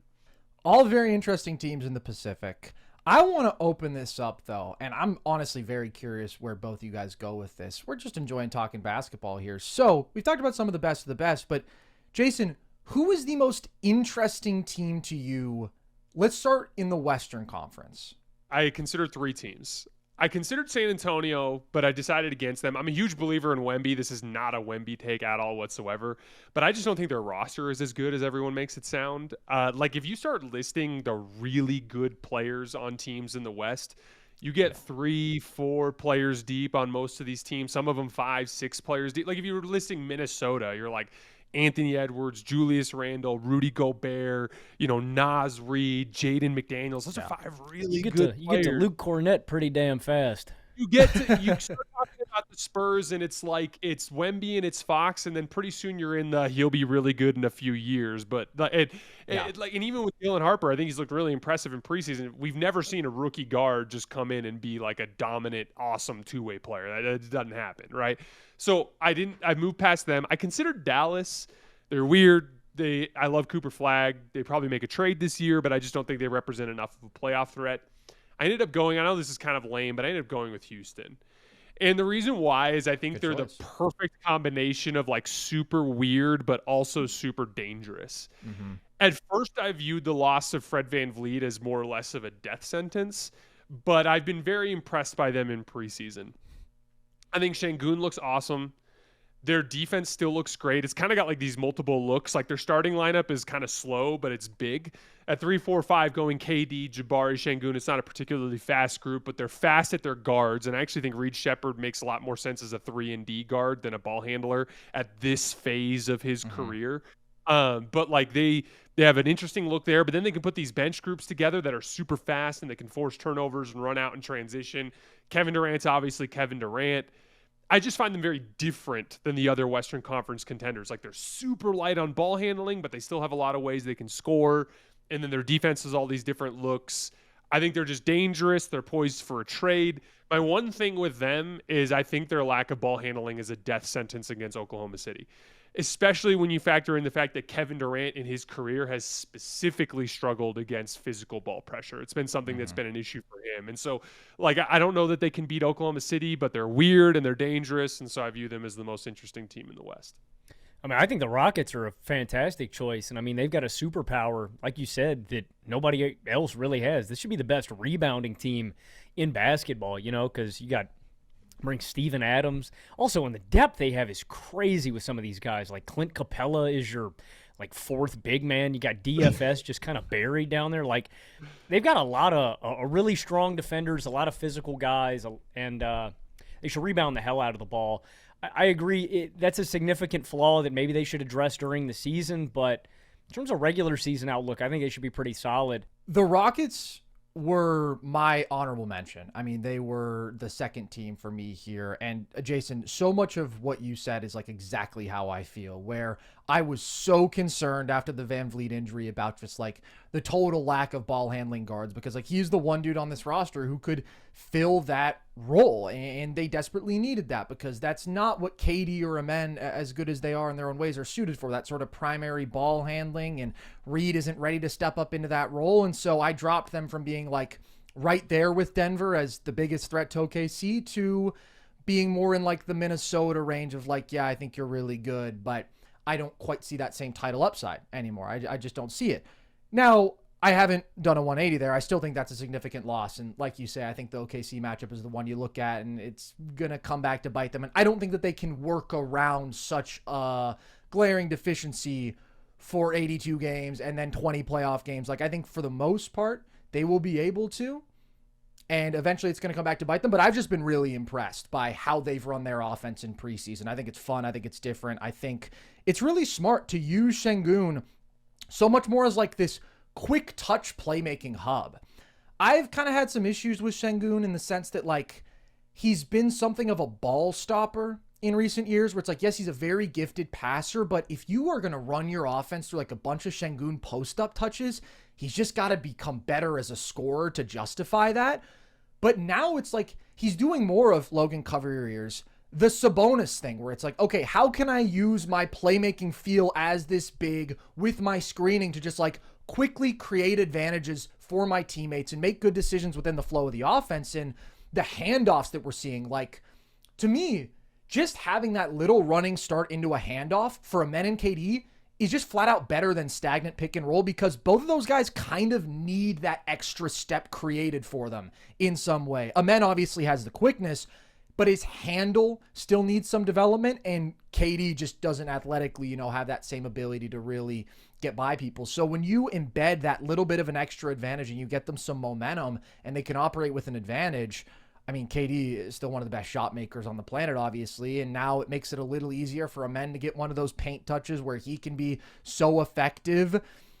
And just overall, I mean, the ball movement, the player movement that we're seeing, I really like what they're doing offensively. I think they are philosophically doing as much to compensate for that lack of ball handling as they could. And I give Şengün a ton of credit there, because like the playmaking burden that is on him now in this offense is huge, and he looks up to the task. And this is kind of a fun change in play style from him. And even beyond that, like before the Van Vliet injury, they were already going to be fascinating, because you have the development of Amen and Şengün and Reed and Jabari and all these young guys, especially Amen and Şengün, like trying to take that real star leap. They have Kevin Durant on their basketball team now. They already were like the weirdest team in the league last year, winning insane offensive rebounding, great defense, and now they add this tier 1 shot maker. Like, they're going to be really fun. And I am a little bit higher on them now, having seen what they were doing in preseason, because I really liked it. So they're a great shout. But Logan, who are you going with here? Yeah, I'm going with Dallas just because there's so many moving pieces. I think they're just really fascinating. The big one to me is just how great Cooper Flagg is year one. We've talked about all the special things that he has as a rookie, the defense, the ability to score in transition. It's going to be interesting how much of the ball handling responsibility they give to him initially, if he's actually running pick and roll, if he's initiating in the offense. So just how great he is year one is really interesting to me. How Anthony Davis performs in this new kind of offensive environment is interesting. Playing the 4 alongside, 2 non-shooting bigs. He's probably going to be operating more in the mid-range, probably a more jump shot heavy diet. He's obviously super important to the offensive outlook for this team.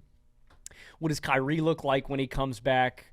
Can D'Lo float the offense at all, I think is interesting. But the biggest question to me about Dallas is the defense among the best in basketball? And that's where I think this team's biggest strength is, and where maybe they could win a playoff series with this weird Frankenstein-ass lineup. Like, they are going to be huge.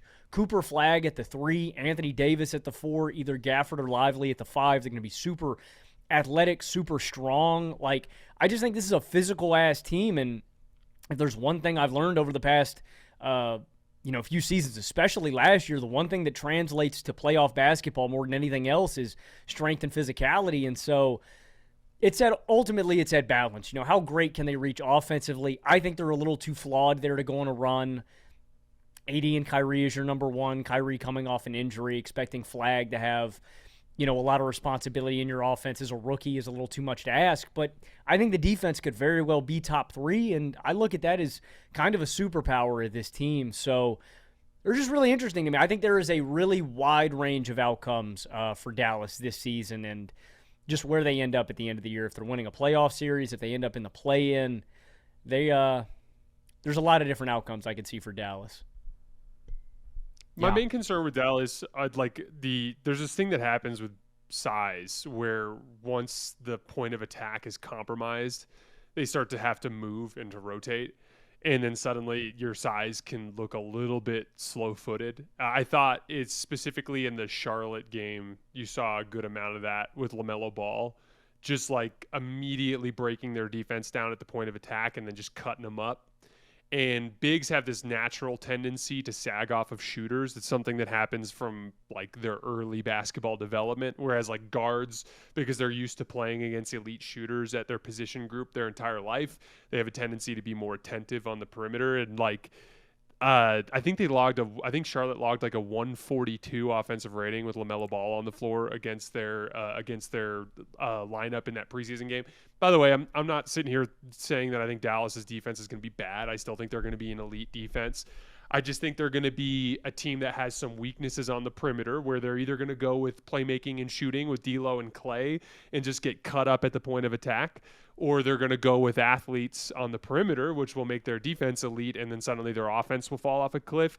And then honestly, even with D'Lo and Clay and Cooper Flagg and Anthony Davis out there, I don't think they're going to be good enough offensively to win a lot of these games, especially when they get close late. And so, again, they're going to be fun. They're going to be interesting. I wouldn't be surprised if they were like, in that play-in bracket. I don't think they're going to be a disaster or anything this year. And I'm super excited to watch them. I'm a huge believer in Cooper Flagg. But yeah, I think if they were going to be a real dangerous team, they were going to need like top tier superstar Anthony Davis. And he came into camp bigger than he's ever been. And yeah, I know he hit some jump shots against Utah and had a nice little breakout game the other night, but like, I don't like the way he looks athletically right now at all. And I'm kind of disappointed in that because I was hoping he'd come out on a revenge tour after getting traded for Luka. But yeah, I view them as like I view them as like an elite statistical defense that'll have some points of entry that'll make them score on a bull. And then I think on offense, they're going to be extremely limited. It feels like they're in this weird spot where like they have insane depth. And so theoretically, there's a ton of lineup versatility there. And there is. But you are always compromising something with whatever combination you go with. I think you said it well there, Jason. So that's going to be particularly challenging until Kyrie gets back. However, I am so interested by the Mavericks. They would be my choice as well for the most interesting team in the West. Like the range of outcomes, like you said, Logan, it's wide here. We just saw a preseason game where this team started Cooper Flagg, Clay, PJ, AD, Lively. It's like the biggest starting lineup of all time. And like, yeah, I have major concerns about that group offensively. And just straight up, I think that Flagg is going to be overtasked until Kyrie gets back. Now, I think there are potential silver linings there in terms of what that does for his development, having to take on that challenge. But as much as I think he is a great all-around player immediately with his defensive versatility, his offensive versatility, and he could be like a top 50 impact guy as a rookie, the one specific limitation he has is that handle and the ability to comfortably get by people. And I just don't see primary ball handler in him right now. I don't even know if I see really secondary ball handler in him right now. And he's going to have a huge ball handling burden for this team. And I think we've already seen it in preseason, the tendency to settle for pull-up jumpers, right? He's not really like super comfortable handling and gathering in traffic and this stuff that ultimately for the Mavs to be a decent offense without Kyrie, he'd have to do. And then D'Lo comes with his own issues, even though I think he was a good value add for them offensively just to supplement, some of what Kyrie could do for this team until he gets back. Yeah, really smart move, I thought. It was, because D'Lo obviously just had a down year, but if he gets close to the level he was at 2024 offensively with the Lakers when he was shooting the shit out of the ball, like that's about as good of a Kyrie substitute as you're just going to find on the scrap heap. Yeah. And I think come playoffs, they're barely going to play him probably. So exactly. I think he's fully just a stopgap here, but I'm nevertheless like fascinated by these decisions they are going to make, even knowing they have their limitations, like what they can do on the wings. Do they want the shooting of Clay, which I think is probably most essential for this team? But then they can also go with like a Najee Marshall, who I love as the point of attack defender, as a guy who has more ball handling, more playmaking, but the shooting is very inconsistent with him. Then you've got a Max Christie, who's like a nice point of attack defender, solid offensive player, catch and shooter. And then you look at the front court and it's like, okay, how much are we really going to see AD at the 4 with the center? I think a lot, because otherwise, well, you're going to want to trade either Lively or Gafford. Like you're just kind of wasting them if you aren't playing both those guys 24 minutes a game and getting 48 minutes. Lively looks great. Lively looks good. I mean, they just extended Gafford, so they're clearly committed there. I don't like that as much for AD, just straight up. I know he always wants to play the 4. I think he's better at the 5. I think he can totally anchor your defense at the 5, and offensively, I just think he's better when he isn't put in a position where he has to play from the perimeter at the kind of volume he's going to have to here. So I kind of think their best look might be like, let's go with Najee, Coop, and AD, or PJ, Coop, and AD, and like do a front court like that where they are faster and they still have really good size, rebounding. I mean, especially PJ, Flagg, and AD, that's still a huge front court. That's still elite backline defense and rebounding, and you don't have to be like playing 2 straight up centers, because that's effectively what AD is, if we're being honest. They're going to have to figure out what are the combinations they're going to go with. Ultimately, I don't think their offense can be good enough for them to be like a contender, But I am high on the healthy Mavs. It's going to be the biggest burden on Kyrie as a ball handler and a creator that he's had in a long time once he is back. And I still don't know that there's enough shooting and ball handling here, or that he's enough of an offensive number one, that he's enough of an advantage creator and playmaker to really float them to the place where they can scare these elite teams. But I do think the defense is going to be pretty damn good. I think they're going to challenge Houston for being the best rebounding team in basketball. And I think the offense can be solid once you get Kyrie in there, because I think that AD, Flag, Clay, all these guys can still do really good things offensively. You just don't want them overtasked, which they are going to be for a lot of the year. But I'm fascinated by all the Texas teams, man. I do think Dallas is going to look so different for game 1 compared to game 82. I think we could get 25 games into the year and they're below 500. And then I think Kyrie could come back in their last 25 games. They could go 19-6. Like, that's kind of the season I'm expecting from Dallas. I think they'll hit their stride when it matters most, and they'll be a team you don't really want to see in the first round of the playoffs. But yeah, the only other team I was considering here, Houston, definitely. And then the Spurs, I'm with you, Jason. The roster's just not there. But the Wemby of it all is always going to have me super engaged. And Dylan Harper, like you said, you can only expect so much from a rookie guard. I do think he's uniquely well equipped to have a good rookie guard season because he's a low turnover player, and that's usually something that rookie guards struggle with a lot, high turnovers. I think he can control the game better than most there. And there is a higher scoring floor with him because athletically and with his craft, he can still consistently get to the rim and be very efficient finishing there and kind of live on that, where he's not going to be one of these rookies who is turning the ball over, struggling, living on a very pull-up jumper heavy shot diet. And he's also really smart and good as a passer, and he can hang defensively. So, like, there's just a lot that I think does translate with him, more so than even your average number 2 pick guard. That being said, he's probably not going to start for this team. So, he's only going to actually impact them so much, and I think they'll be pretty mediocre. Let's do the same exercise out east. Logan, I'll start with you. Who was the most interesting team in the Eastern Conference to you? We briefly touched on it a little earlier, but I really like the Hawks. I think that they have such an easy route to improvement in terms of what they did this offseason. The Porzingis addition, I think, is huge. Carson, I know we've talked about this a million times on the show already, but like, people I just think are generally down on KP this year because of how bad the playoffs were and how he looked. Like, he just brings a dimension that this team really hasn't had at the center spot in terms of just general size, like running with Onyeka, a 6'9" center. They're actually going to have a legitimate rim protector and rebounder down there, a guy who can, Onyeka's gotten better as a shooter, but KP's a different level of floor spacer and mismatch attacker, and he just brings a lot more scoring punch and rim protection. The return of Jalen Johnson, I think, is huge. He was balling last year, probably would have been an all-star if he had stayed healthy. And then the internal development of guys like Shai and Daniels. Daniels, I'm less optimistic about him just, becoming a better offensive player, but there is room there. But I really thought Shai was solid as a rookie and could be even more impactful. I just look at them and I see a really solid two-way basketball team, and Trae Young is going to make them an elite offense.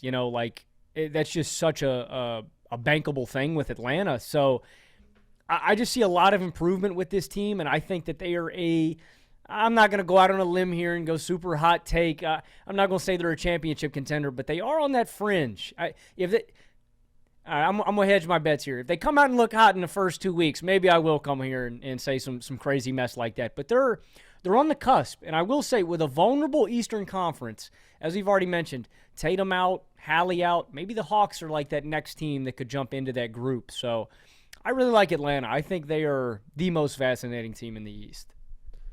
Really quickly, too, just a brief follow-up on our Western Conference thing. If Kyrie comes back, Dallas becomes a lot more dangerous. It's very similar to what I was talking about with Andrew Wiggins with the Lakers. I'm a big believer in, your talent relative to what a team needs. And Kyrie, immediately addresses two of their biggest weaknesses, which is off the dribble shot making and off the dribble playmaking. It just immediately addresses a major need and slots Cooper better and all that kind of stuff. Totally. I was torn between Atlanta and Orlando here. Atlanta, to me, I need them to be successful this year to validate a lot of my big picture basketball beliefs. Centering around what we talked about earlier with Oklahoma City in terms of generating margin with turnovers and transition and just having athletes that can like dribble, shoot, and pass relatively competently and that can thrive in transition and on defense on the perimeter. The second piece of it is like my general belief in advantage creation.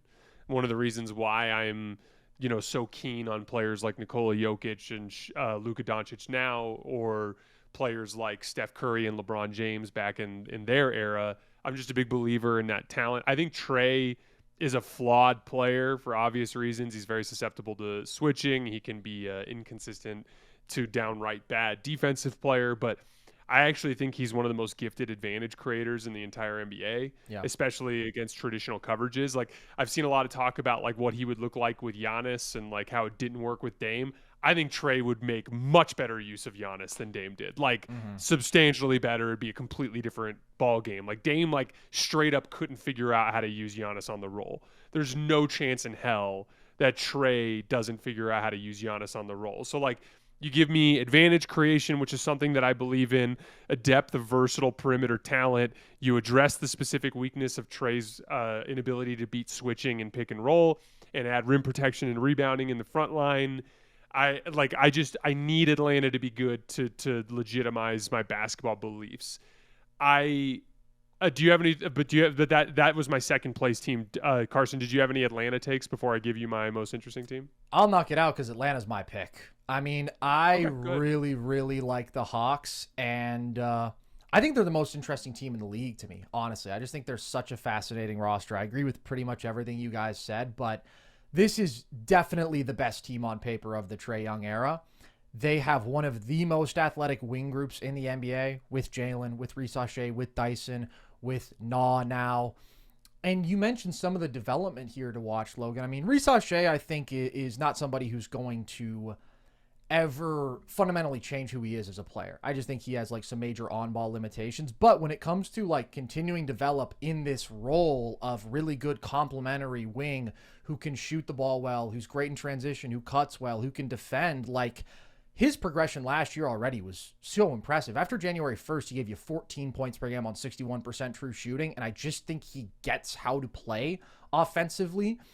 And I think he's part of the reason that, like you were saying, Jason, they're going to be one of the best transition offenses in basketball, especially because last year they're top 5 in turnover percentage forced. Like after OKC, they might be the next best at turning defense into offense. I mean, they just fly up and down the floor. They were already way towards the top of the league in pace last year. And Jalen and Shai, like they are such weapons in the open court there. And also, I think transition is going to be a big strength of theirs. But in the half court, they've got more ball handling than they ever have in the Trae era. Dyson Daniels and Jalen Johnson are the two guys who you look at there taking on more usage, and they both have their flaws for sure as ball handlers, but they do give this team more versatility where they are not solely bound to Trae being so overwhelmingly ball dominant. Obviously, he's still going to have the ball in his hands a shit ton, but I think we've seen in preseason even like they allow Trae to play off ball a little bit more and potentially create some separation for himself there. And Jalen, even though he doesn't have the most refined handle, he doesn't have the element of pull-up shooting to be like a really good pick-and-roll on-ball player, he's such a good athlete downhill, and he's a really good passer that, like, giving him that sort of runway, seeing everything from the top of the key, initiating actions for certain guys off-ball, like, I think he's quite good at that potentially. And that's also a way to potentially mitigate some of his meh shooting off ball. So I really like Jalen Johnson. I think we can kind of sleep on the fact that he was 19, 10, and 5 last year and a positive, versatile on both sides of the ball before he got hurt. He really fills in a lot of gaps for this team on both sides of the ball. And just overall, I think they're more versatile offensively than they've ever been in the Trae era. I'll say it again, like Jalen is a guy who can do some of anything. He can handle, he can screen for Trae, he can make reads off the short roll, but then if you want KP to screen for Jalen, they can have a two-man game. And then the Trae KP pick and pop game when they see conventional coverages, if they see drop, I mean, they can barbecue those looks. But if teams try to go switch heavy, as you were saying, Jason, where Trae struggles most, Now you've got one of the best switch beating bigs in basketball in KP.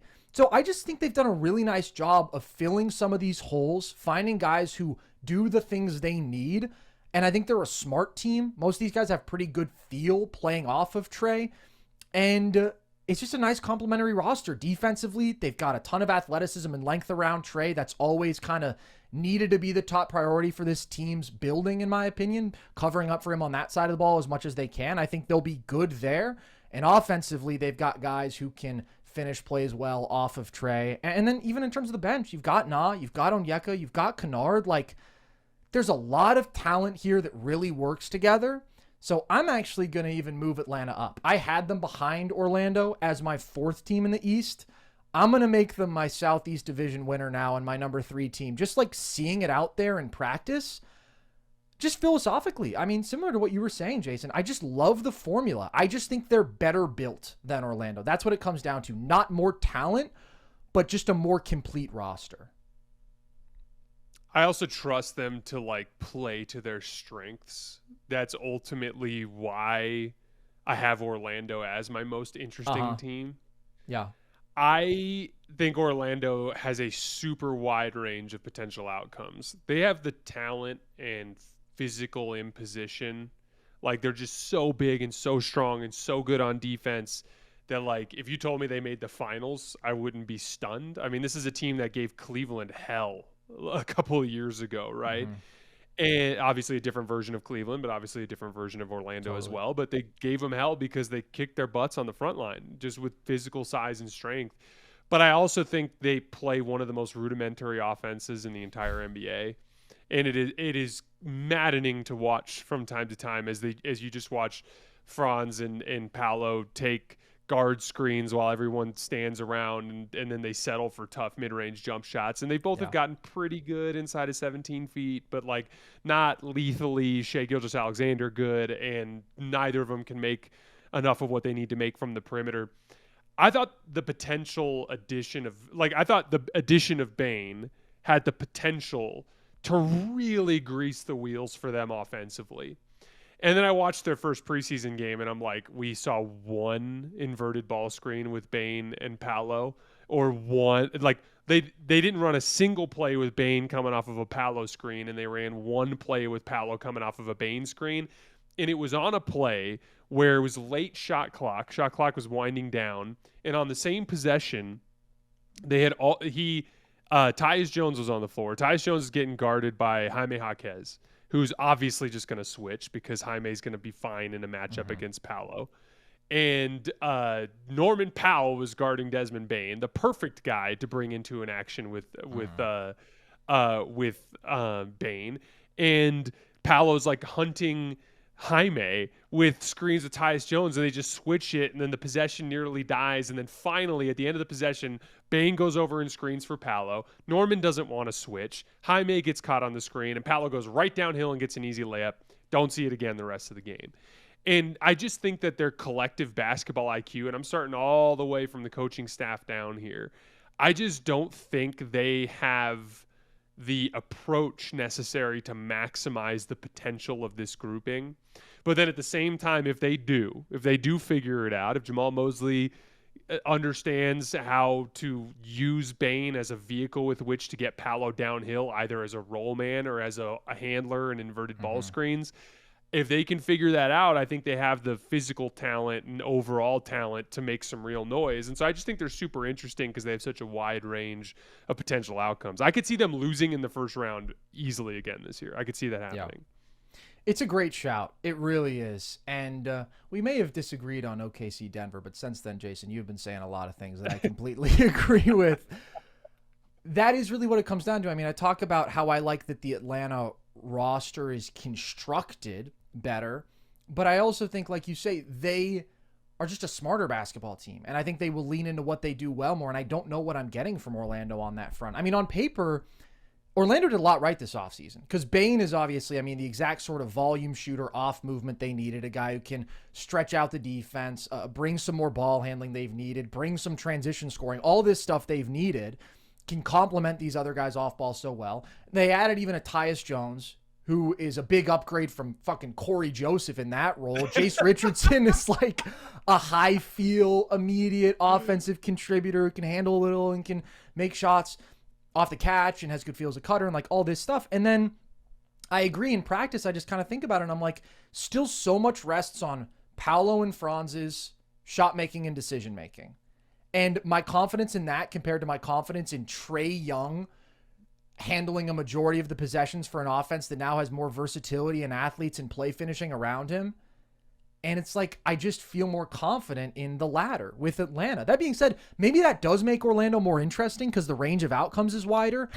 I guess I just want to be optimistic with my interests. And I'm like, Atlanta is going to be fun, interesting. Orlando might be like really frustrating, interesting. They might be like, how are you messing this up? Like I was going to say should be an average offense this year. And now I'm like, if they're not going to play with any more pace, and if they're not going to be more creative offensively, they're not going to be 27th in offensive rating again, but they might be 20th again. I don't know. I think Orlando is going to be good. I think they're too talented in this totally watered down East. I think they did the right things in terms of personnel this offseason. I think their defensive floor is so high, and I do think Paolo and Franz will be a bit better than last year. I don't think they're going to figure it out overnight, but it's just the natural progression of it all. And yet they're both still really flawed, and this offense still has a lot to figure out. But that does make them very interesting for sure. We can motor through to topic number 5 here. We're about 2 hours deep at this point. I thought about cutting this question, but I didn't want to clickbait the people and say we're going to do 5 big questions and we only do 4. So let's just sort of rapid fire go through this one. Jason, when you look at your top 5-ish contenders for the title, who has the greatest superpower out of that bunch? The A+ strength you are most confident in? And who has the biggest red flag of all these teams on the title bubble? Okay, really quickly, my top 5 in my contender rankings were Denver and then OKC and then a big gap. The next 7 are basically a jumble, but the 2, 3, 4, 5 I had was Cleveland at 3, in large part because of the weak East. Minnesota at 4, just because of that physicality, and that's a big part of why they end up in the Western Conference Finals every year. Then the Lakers at 5 for basically the Los Angeles debate we had. I made this list before I watched Houston play in preseason. I'm a little higher on. Yeah. I had Houston all the way down at 7. I'd probably put Houston up at 5 now after what I've seen in preseason. But again, that's just what I had when I threw my contender rankings together a couple weeks ago. I think the best unit overall, or like superpower as you're phrasing the question, is Oklahoma City's defense. I put this in my notes before we even had our debate. It just has the potential to break even the best offenses in the league. That's what I put in my notes. I think that is the best superpower. Close second would be Denver's offense.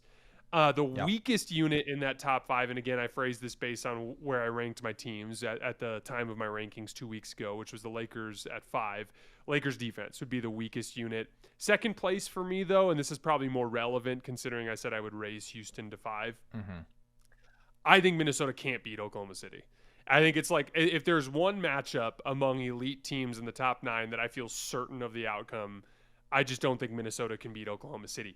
It is a devastating combination of Jaden McDaniels, who is the best defender on Minnesota, is like a horrible matchup for Shai because he's too forward aggressive and he doesn't know how to contain the ball. He's just too aggressive and he gets out of position and he's too upright.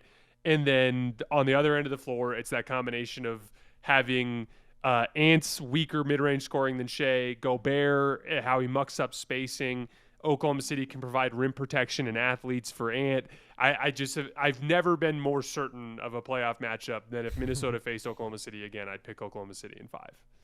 Counter. Ant is now, I don't know if you guys heard, he's at 3.5% body fat. Did you guys hear about that? Did he have to cut body fat, Anthony Edwards? I feel like his conditioning has been a little bit of a weakness. No, I'm saying that completely facetiously. That is such an absurd. Nobody on the planet has 3.5% body fat.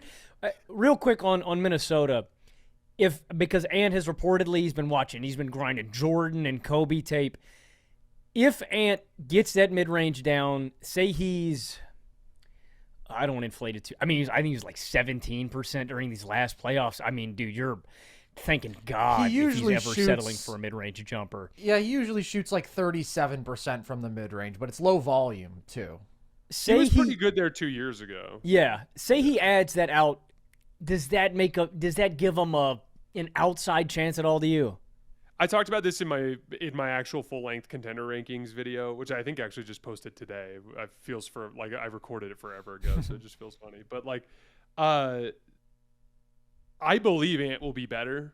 There's some crazy data between the difference in how much Ant posted up and how much he worked in the mid range in the 2024 playoff run versus the 2025 playoff run, when he just abandoned everything for pull up threes. But the problem is Shai is the best mid-range player in the league. And so it's not so much that Ant can't get better. I expect him to get better. It's just Shai is so much better at it. Because similarly, Minnesota presents some problems defensively for Oklahoma City in the form of rim protection and the ability to pack the paint and force them to score from the mid-range. The problem is Shai is both better suited to score on Jaden in totality in a vacuum because of Jaden just being a tough physical matchup for him. And you add in the fact that Shai is just so much better than Ant as a pull-up shooter in the mid-range. If you dig into that series, Shai had like 150-something points. Ant had like 115, something like that. I can't remember what it was, but he had like 40 more points over the course of the series. And the gap literally was the mid-range. It was mid-range and getting to the foul line. Those are the two differences between Shai and Ant in that series. And it's not so much that I don't expect Ant to get better. I just think it's too big of a gap to overcome to swing that series. Yeah. And we've seen Ant playing through the mid-range a little more in preseason. The thing is, if you're not so damn good at it, like a Shai, you don't want to be overly reliant on that intermediate game. Like, you don't want to force it. You want to have this nuance and variety as an on-ball scorer, but I just don't know that Ant really has like the shooting touch from that range. You know, he's never had the floater aspect to his game. And another thing that I think is underrated about Shai's entire mid-range and even paint scoring. I mean, he's a significantly better paint scorer than Ant, right? Ant's only scoring advantage over Shai. I mean, obviously he's the better athlete. He does not make nearly as much use of his athleticism actually getting downhill and finishing as Shai does, though, because Shai's change in pace and varying stride lengths and his touch and length as a finisher, it's so crazy effective. It's all about the pull-up three. I mean, that's Ant's advantage. But everything other than that, Shai's ability to handle in traffic and just like methodically work his way to these spots. And then the shot making is so much better. It's a big difference. It's definitely a big difference between the two of them. It's worth mentioning Ant's young. Like Ant is actually ahead of where Shai was at his age. For sure. And that's gonna be the really interesting thing to see is like where Ant can get to over the next 3 years. He's got to take some significant leaps because Wemby's coming, Shai's better than him right now. Jokic still has several good years left. Luka is going to have something to say about all of this. Like I'm really curious to see where Ant lands in the league's hierarchy in like 5 years. Yeah, I mean, I think this year, if we're looking at how old Ant is now, Ant's 24, right? That was like the year that Shai took the leap, his first leap, and he's just gotten better since then. But before then, you know, Shai was like a fringe all-star the year before that. He didn't make an all-star team before that year, so no question. I mean, Ant is ahead of schedule, but there is totally a level of just like professional elite scoring that Shai has, and just being that level of overall offensive engine that Ant's not all that close to right now. Okay, Logan, what are your biggest superpower and biggest red flags here? Superpower, I don't think we have to touch on. It's the Thunder defense or Jokic's offense for Denver. Like, I think that's pretty obvious. If the Lakers were in my top five, for context, I think the Lakers defense would be my pick. My top five are the Thunder, Nuggets, Rockets, Cavs, and T-Wolves in that order. So for me, the biggest red flag of any team would probably be the defensive backcourt for Cleveland, where maybe this won't matter as much in the Eastern Conference. It could, but I really see if Cleveland comes out of the East, whoever they run into in the West, especially OKC, could really give them trouble just involving Darius and Donovan Mitchell in the action repeatedly over and over again. You know, I think Cleveland's done a really good job of addressing that weakness off the bench. Like, I like a lot of the other guys they could turn to, right? If Alonzo Ball is healthy, still a really impactful defender. DeAndre Hunter, Max Strus, I think are good on the wings, but that's your best offensive duo, right? That is the strength of your team, and I just think you could run into some issues with teams where they're putting them in the pick and roll every time. They're demanding switches, and I mean, beyond that, I could say like Darius Garland's like injury, but like I think all of his performance in the playoffs has been because of injuries every time he gets to that stage. So for me, it would be the defensive backcourt for Cleveland, where I worry about them getting picked on in a big spot.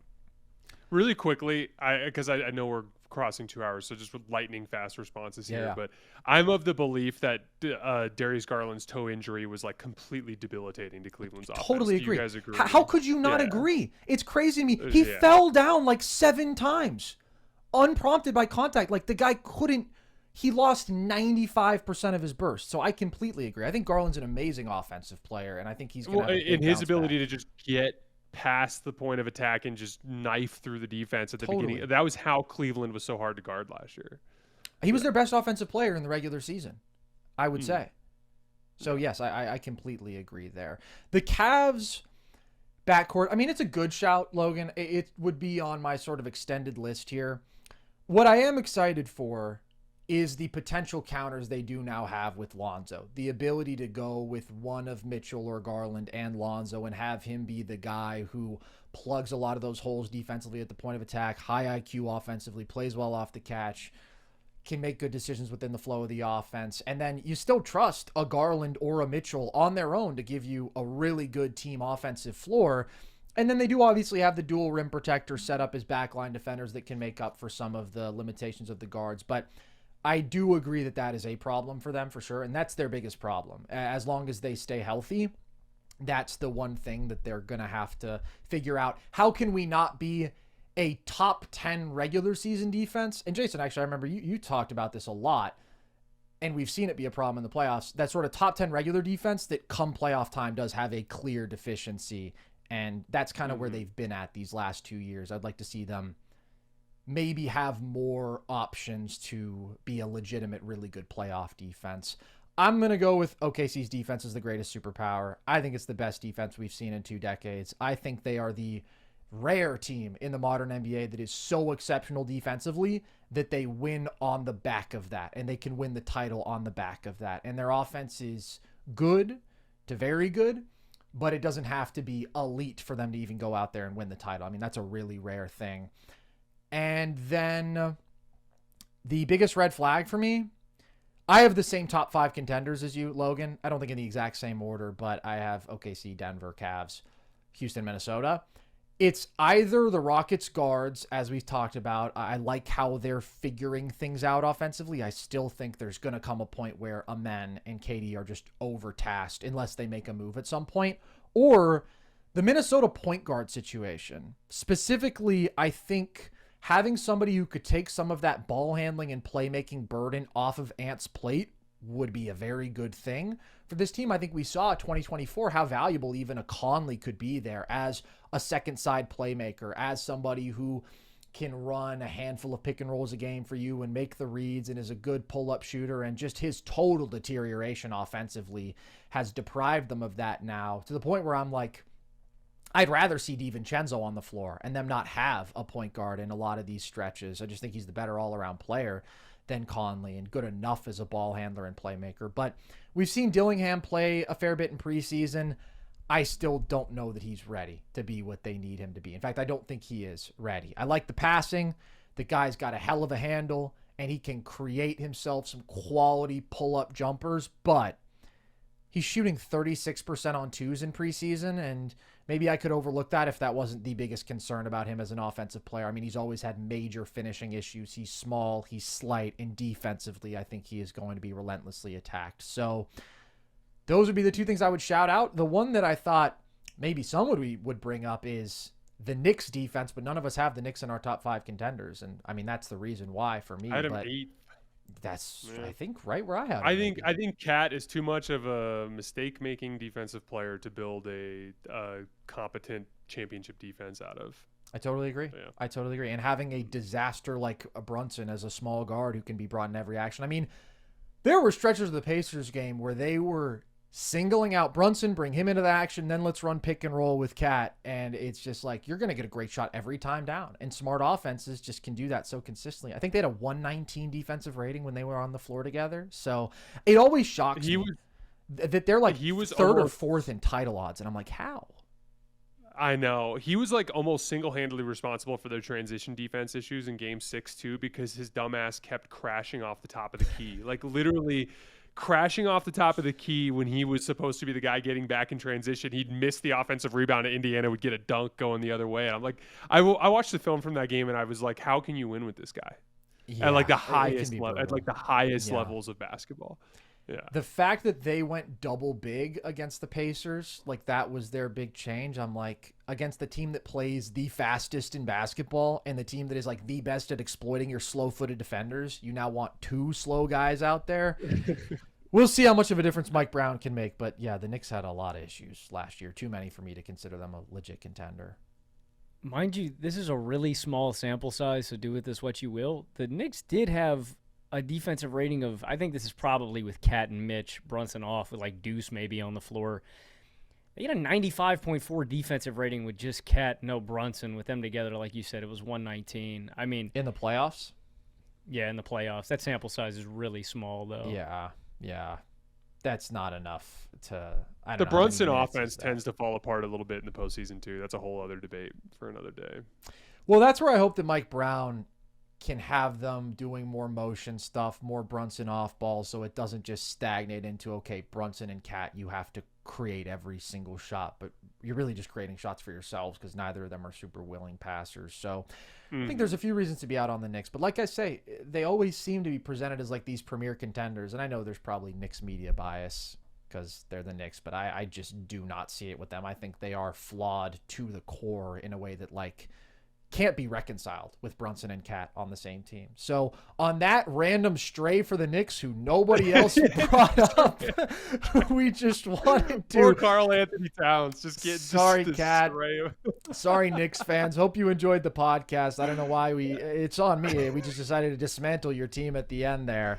Thank you so much for coming on, Jason. I know probably the 6 longest podcasts you've done in your life have all been on Nerd Sesh when we bring you on and we say we're going to demand that you talk to us for 2 hours. But it's always a lot of fun for us. I mean, these are some of my favorite basketball conversations that we have, so we will certainly be sure to talk with you as much as you will allow us to throughout the regular season.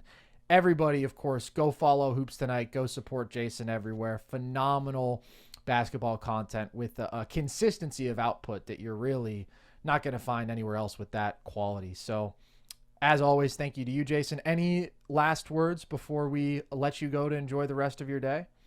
No, it was just great to see you guys. I had a lot of fun. I thought this was like a really good comprehensive season preview. We had some good debates. I'm particularly excited for the season. Yeah, we'll get you guys on Hoops Tonight soon. And then at some point this season, I'd love to come back on and get back into it. Maybe we can talk a little Luka SGA.